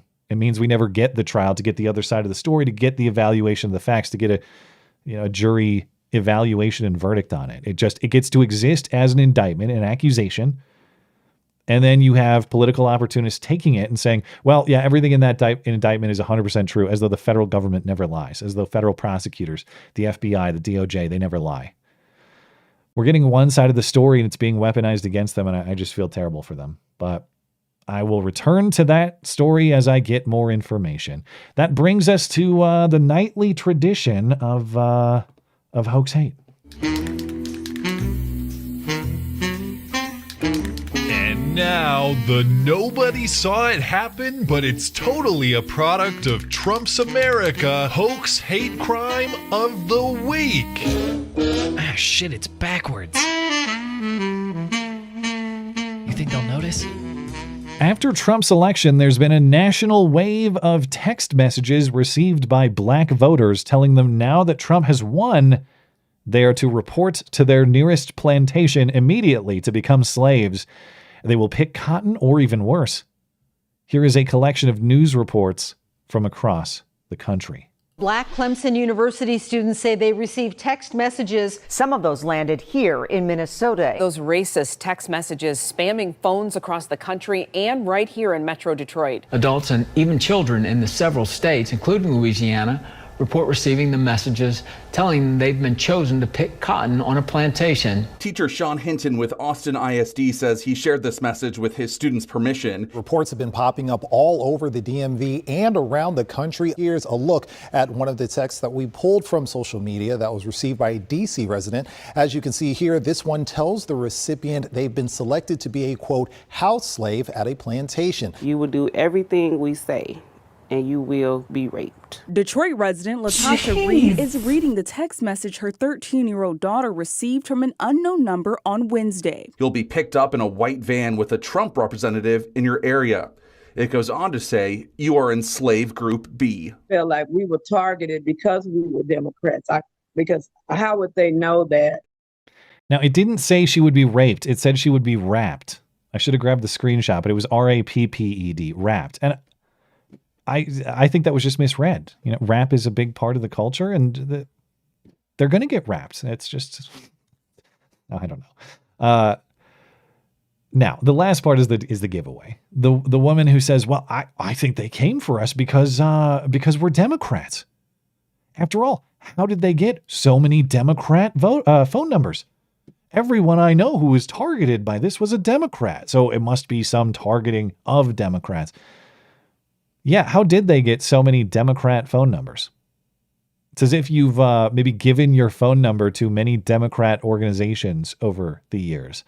And I guess Black Clemson University students say they received text messages. One of these times I'm going to remember to turn my clips off and stop making the production so terrible. But yeah, how did they get the Democrat phone numbers? Wow, we're all Democrats and we all got targeted. How did that happen? Is it that the slave owners are just very good at collecting the phone numbers of their political opposition? Is it how'd that happen? It sounds like someone with access to a lot of Democrat phone numbers decided they wanted to stir up some anti-Trump chaos after the election. Now, nobody knows where these texts came from, but the Louisiana Bureau of Investigations and the Louisiana Attorney General have traced some of the messages to a VPN in Poland, but that doesn't really tell us anything. After all, that's really the point of a VPN, to mask the location of the internet traffic. So I guess, I don't know, maybe it was Russian, maybe it was Putin. Maybe Putin was texting and routed it through Poland to intimidate these black people. But when the FBI got involved, or the way the FBI got involved, was just ridiculous. Before I saw what was actually going on, I thought the FBI was just, I don't know, like they saw a slur or something. They gave such a ridiculous brief statement that didn't really say anything. The FBI put out this statement this week, and it said only, the FBI is aware of offensive and racist text messages sent to individuals around the country and is in contact with the Justice Department and other federal authorities on the matter. And that just makes it sound, like someone said the N-word in a text or something like that. He said the N-word. Of course, if there are actual interstate threats going on, or threats made through interstate communication, it would make sense for the FBI to be investigating in that situation. But the way they put out this statement, it just reads like, well, we spotted a slur in a chat room. We saw mean words on a Discord server or something like that. Maybe the FBI is keeping it very general and not specific so as not to implicate themselves. Maybe the FBI is involved. Maybe that's how they got all the Democrat phone numbers. We have to consult the Polish VPN and see what sort of traffic connection that has to FBI offices, and we'll confirm that way. But one of my favorite pieces of post-election hysteria was at this Trump protest in Chicago. One of the protesters claimed to have seen the lights at Trump Tower in the shape of a swastika and is therefore giving the finger to the Trump Tower. And I've seen, of course, in the history of this stream, a lot of broken swastikas painted on garage doors and elsewhere. I've really had to squint and focus like it's one of those 3D optical illusions to see the swastika many times. In this case, I can't see it at all. I guess maybe some of those lights are forming like different curving arms from a central body. I don't know. But again, just to be clear on what this person is alleging, people staying in Trump Tower, or maybe the staff at Trump Tower in Chicago, they flipped on the lights in the tower to make a grid swastika. That is the allegation. And if that's the allegation, I hope it's true. I hope that there was coordination at the Trump Tower in Chicago to make a swastika out of the lights in the windows just to make fun of these people. If they actually did that, well done. You deserve applause. That is A+ level trolling. If you did it, makes me hopeful for America if they actually did. But with that, I will get back to Super Chat and we'll close out the stream.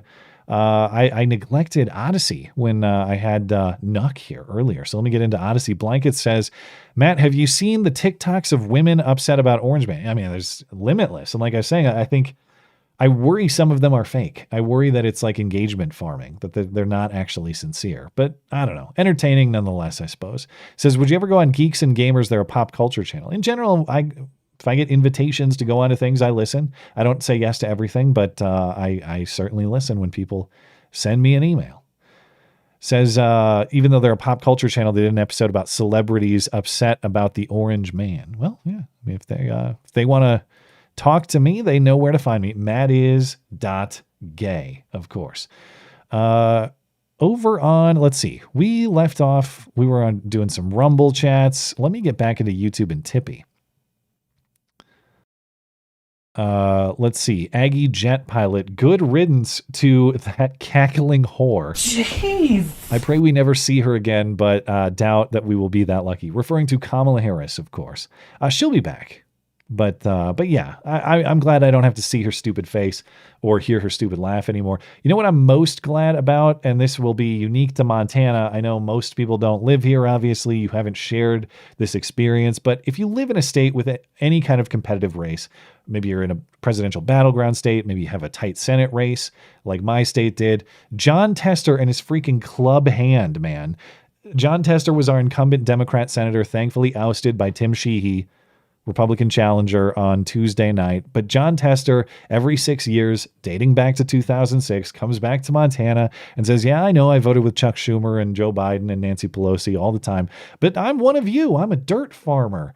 I know the working man struggle. Look at me. Half my hand got grinded off in a meat grinder when I was a young man. So look, with my flat top haircut, I'm one of you. This guy, every single ad, he's got to put this mutilated club hand on display because that makes you, I guess, relatable to farmers or something like that. And I'm just glad I don't have to see that hand of his anymore going forward. That's disgusting. The Green Skull, white men for Trump checking it. I guess he had a good showing. You know, they weren't really a formal organization, but they did show up. I'm really sorry that Joe Rogan has propagandized you into that fate, but Godspeed nonetheless. Long Dong John, the first DOJ prosecution should be Merrick Garland for contempt of Congress, just like Bannon. That's right. What did he refuse to turn over? I remember talking about it. There was some sort of congressional investigation.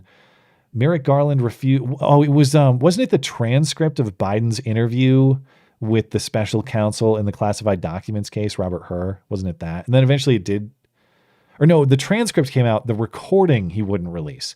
The actual Biden audio he wouldn't release, even though we had the transcript, I believe.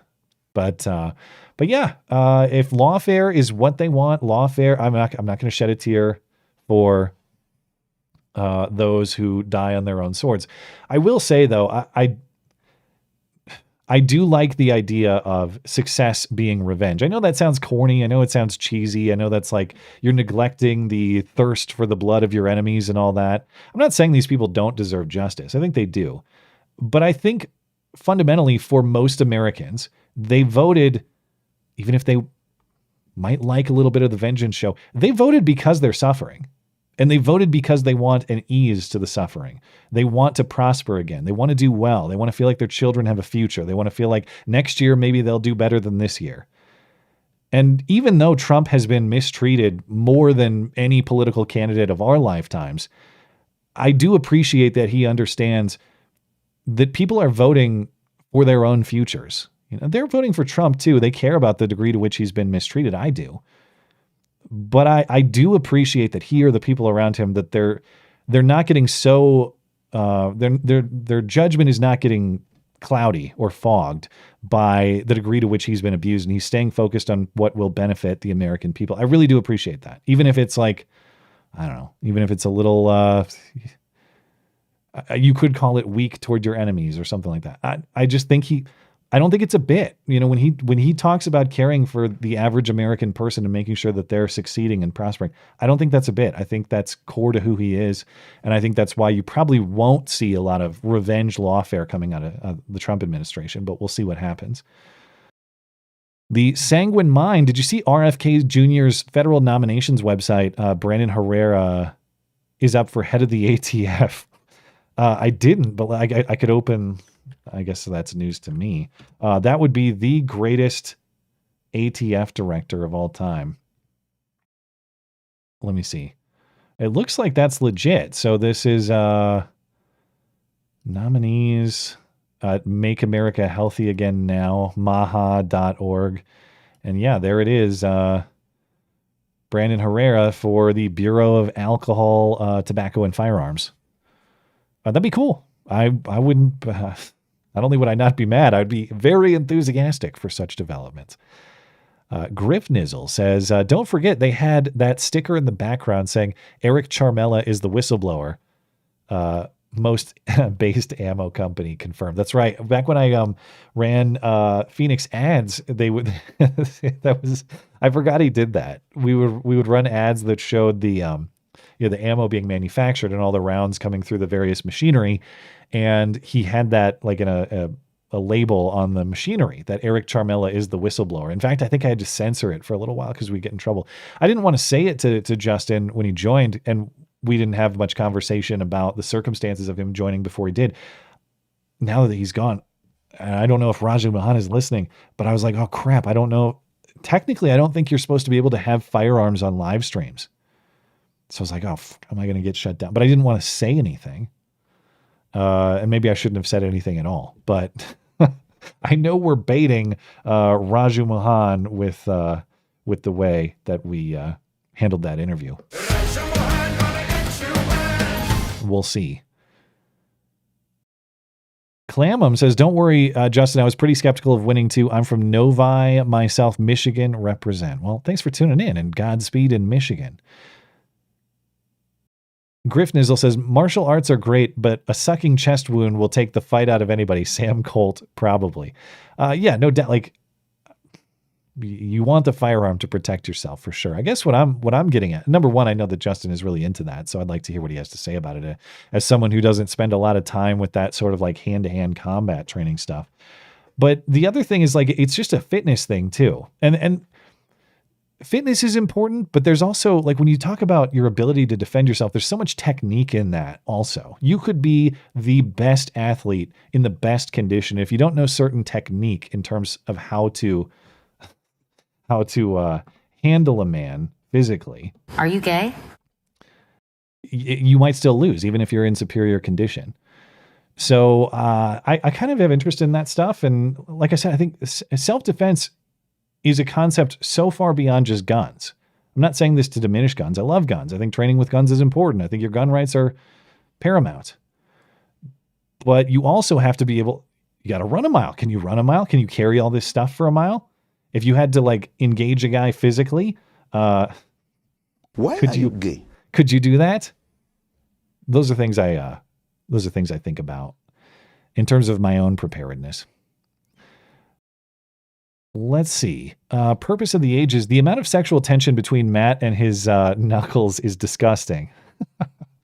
Knuckles, if you're gone by the time Matt reads this, I'll need Blonde back to brush her hair in boredom.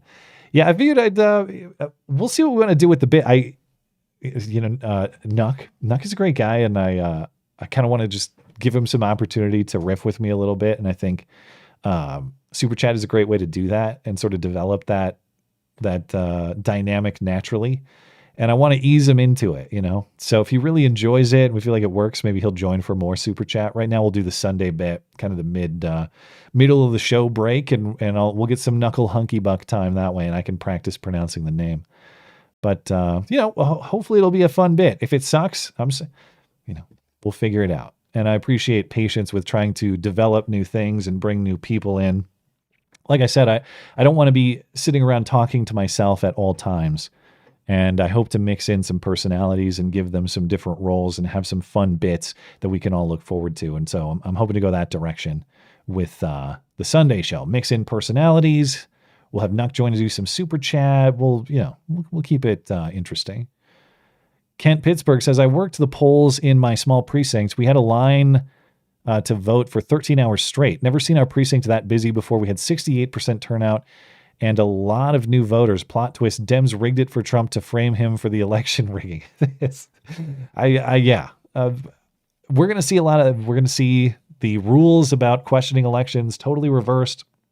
The election denialism will be on full display. Maybe we'll get their own January 6th and we'll have unity on the basis of forgiving each other. I don't know. It's going to be an interesting few months. Downskated says the best part of this election cycle is watching the spineless hotel chair enthusiast senator of Pennsylvania lose.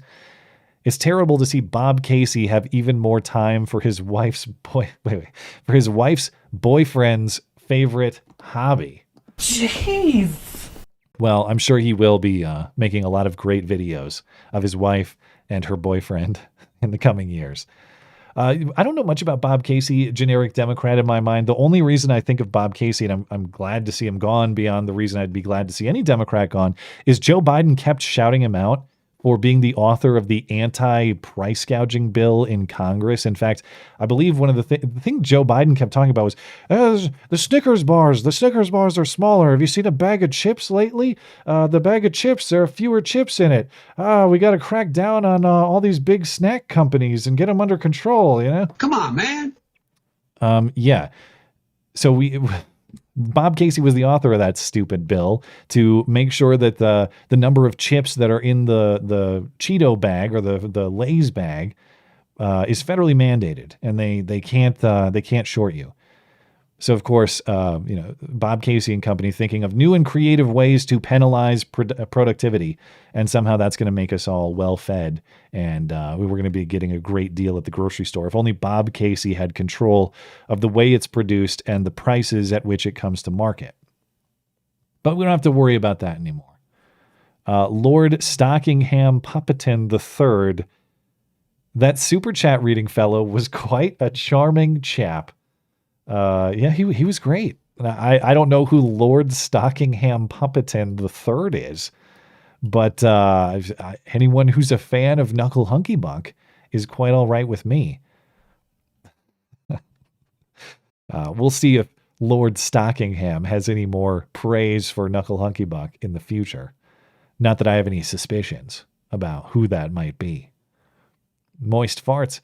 Nuck's mom refuses to do his crusty ass laundry, especially his love his love socks. You suck. Fuck you. You suck. Fuck you.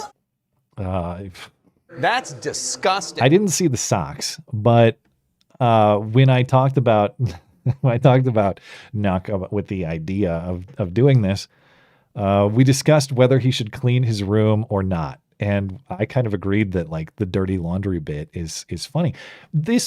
My whole stream, the bit on the old stream was, from my mother's basement. I'm not saying he lives in his mom's basement. I don't know what basement that is.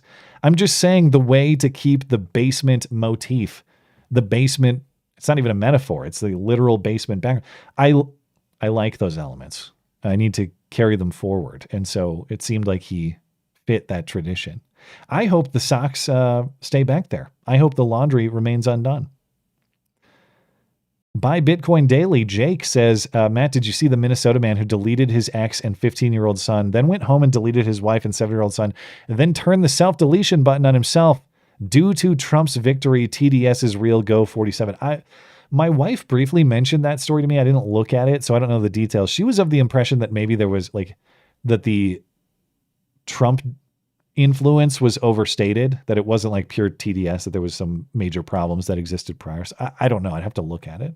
Of course, whatever the cause, killing your kids, killing yourself is tragic enough, but to take his kids out and do all, that whole thing sucks. Whatever the motive was, just devastating for that family. Griff Nizzle says, say you should have known, Comrade 6, Lauren is far too hot not to be a honeypot. Well, I'm sure she'll appreciate the compliment. But no, to take the, and I don't know how serious you are with the point or not, but I'll take it, at its strongest and say like, well, you should have investigated more. You should have known more. And, admittedly, as I've described before, when I negotiated with Lauren and Liam and Tenet, I'm coming from a perspective that I'm friendly with them, I trust them, and I know that they're operating in good faith with me. And so, we discussed a deal that, as I've described, was right in line with the market value of my material. Oh man, the stream just went. DOJ turning me off now? Are they finally getting me for Justin's guns in the background? We'll see if it hangs on. But yeah, my point is, okay, so we agree on a deal that's, market value for my material. I trust these people. People say, well, how could you not vet them harder on the source of their money? I mean, maybe in retrospect, maybe I'll do that going forward. But for anybody that's ever accepted a job in a traditional employment sense, or you've ever taken a contract, do you really demand that the employer or the person contracting you opens up their books and explains to you the sources of their money? As I said at the time, say I'm not video podcast maker guy, and say I'm Matt the Tile Man. And Matt the Tile Man is hired by friends of his or even strangers to go remodel someone's bathroom. You're going to make a nice shower. You're going to replace the floor. You're going to give them a bathroom remodel. And I accept that contract. Fair value, fair terms. I complete it. I do a good job. Their shower looks great. After the fact, it is revealed to me that actually the family that hired me is they're mob bosses. They're in the actual mafia. And the money that they paid me, they earned from killing people. It was a hitman type stuff. Okay, I don't know that I will remodel that bathroom again. But number one, does that invalidate the contract that I fulfilled, even though I fulfilled that contract honestly? I did what I said I was going to do. And number two, what was I supposed to do as tile guy? Like, they wanted me to remodel their bathroom. Was I supposed to say, now I'm going to need to see your entire family's financial situation. I want to see all your accounts. I want to see your income. I want to see your debt. I want to see where you get your money. You don't do that just as a practical matter because they're on the hook for the contract, right? If they don't pay you, that's their problem. But it's also just kind of, to me, it's wildly impolite. It's like, okay, if to the extent you're agreeing to this contract, that implies to me that you have your financial house in order. It's not my job to go cleaning up your books. And if you don't fulfill your end of the contract, then that's your problem that we'll resolve later.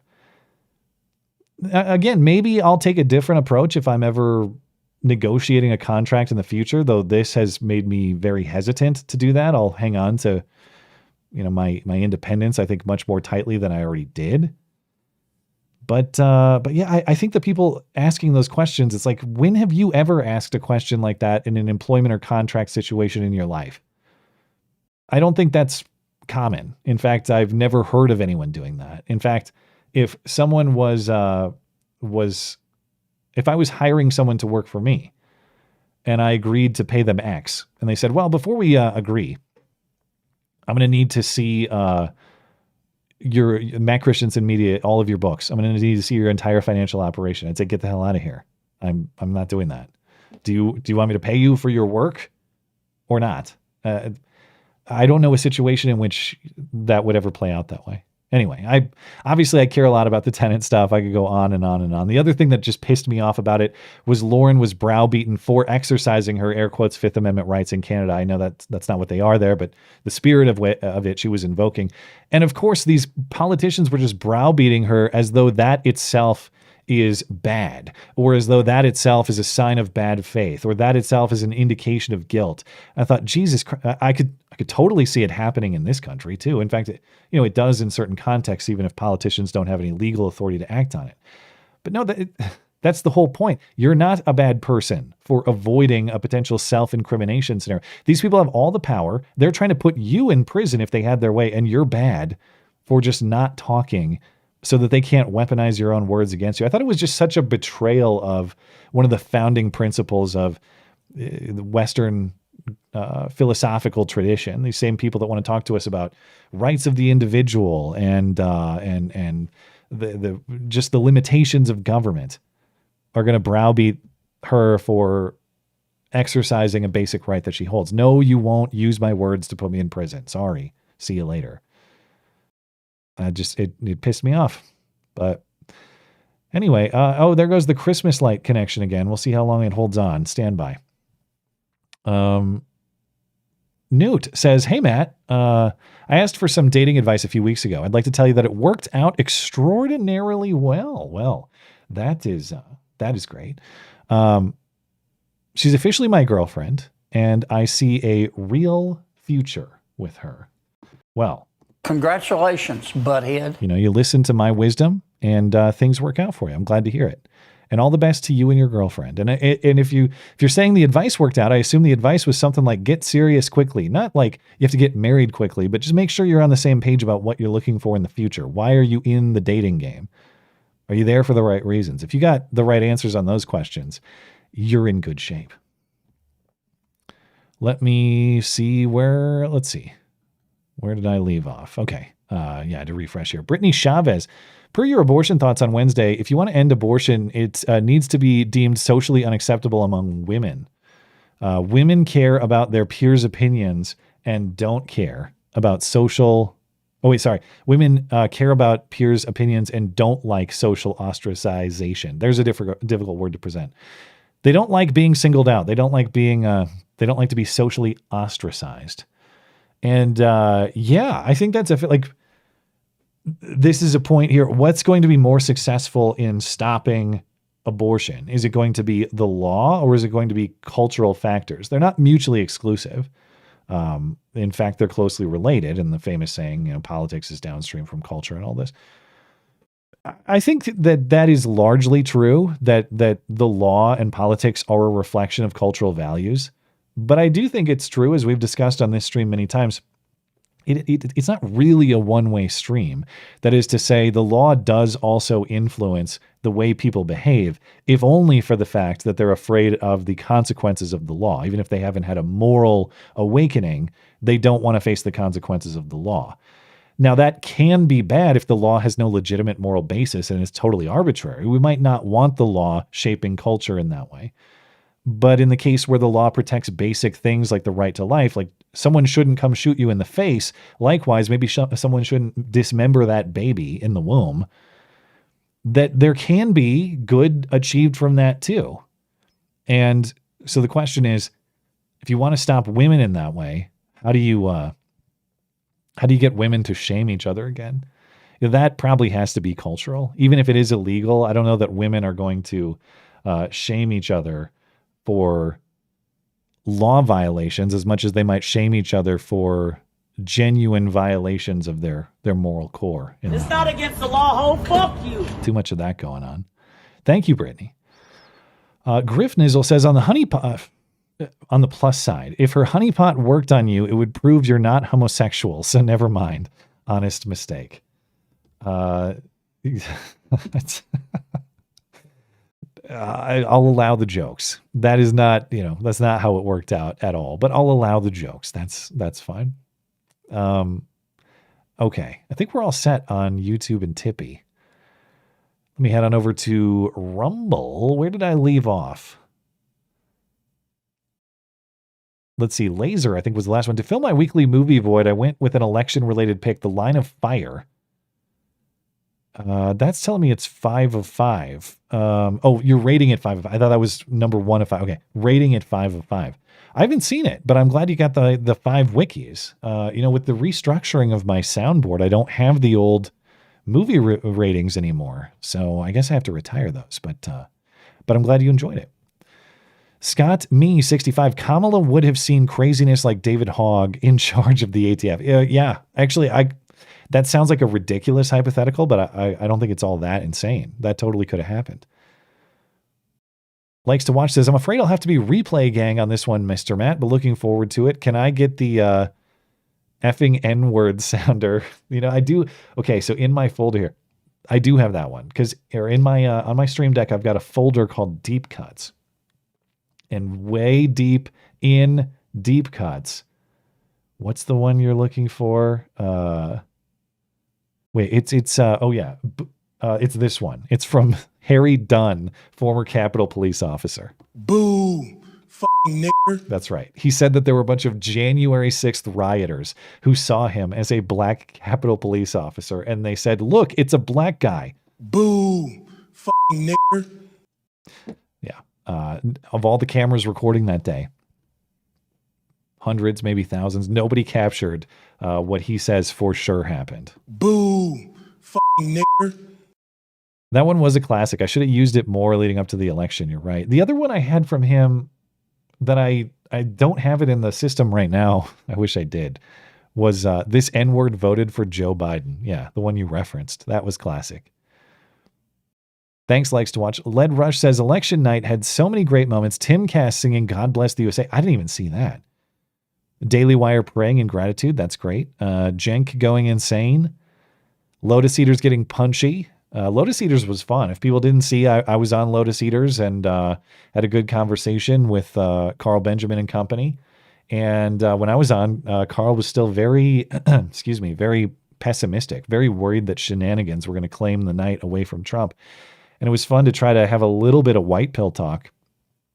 And we talked about manhood and the way that men appear to be exercising influence in the election. I'm glad that my optimism held, because if I went on there and I tried to sprinkle a few white pills around and then the election got stolen away from Trump, I would have looked really foolish. But it was a cool conversation. I was glad to join those guys, and I really appreciate that they invited me on. Mainstream Media Depression, he also says, what was your favorite? So I didn't catch a lot of these moments. I was just kind of watching the results come in. I did Lotus Eaters, then I went on Frank's show, and then I went home, and that was a little bit before they had called Pennsylvania for Trump. So I just drank a beer, and I had NBC over the air on, and I was just watching the numbers come in. And as soon as Pennsylvania dropped, I was just sitting there with my wife, and it's like that crazy son of a bitch did it. It's like the Jurassic Park moment I used in the Wednesday show intro. You did it, you crazy son of a bitch. You did it. It's Dr. Ian Malcolm talking to John Hammond at Jurassic Park. So yeah, my favorite moment was just the Trump moment, was just seeing that guy get elected. I honestly never thought I'd see it again. And so that was a moment of American history I was just trying to enjoy on its own, rather than through the filter of someone else's show or any of that stuff. And it was great. Peter K says, are you Are you a nogger? He said the N-word. Now, I assume this is one thing I didn't get into with Justin. I should have asked because I know he has strong anti-eggnog opinions. I've also learned this on Twitter. I don't eggnog, man.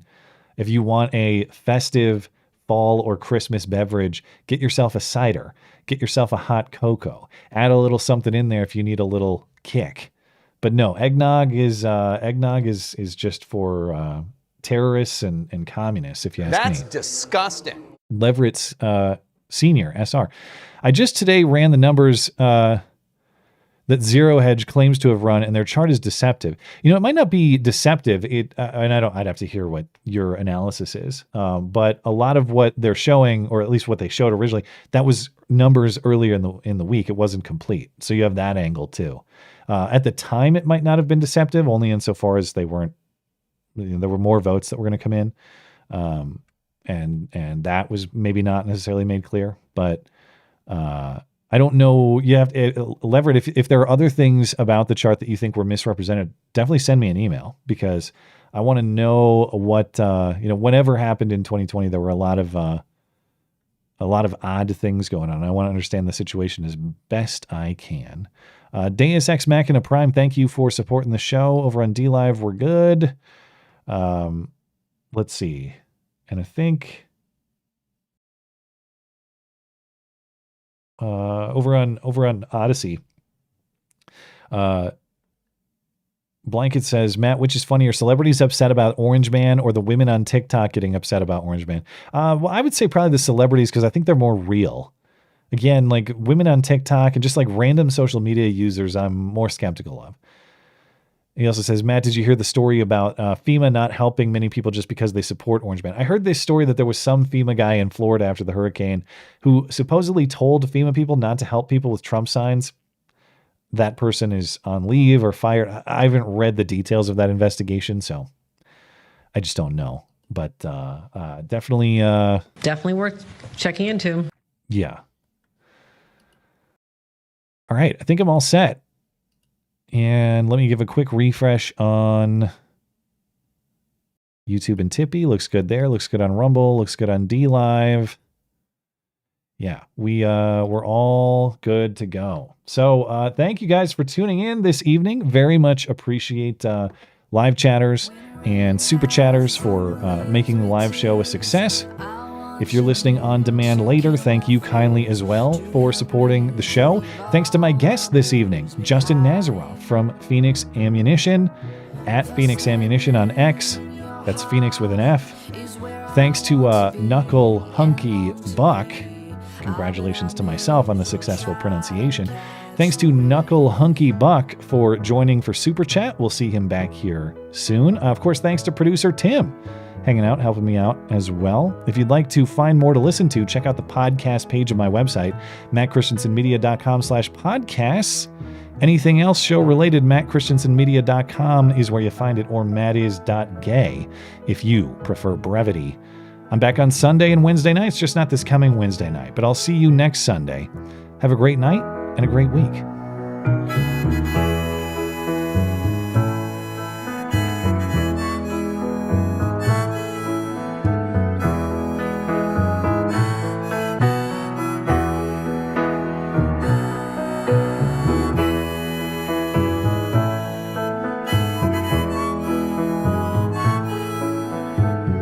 But I may as well try.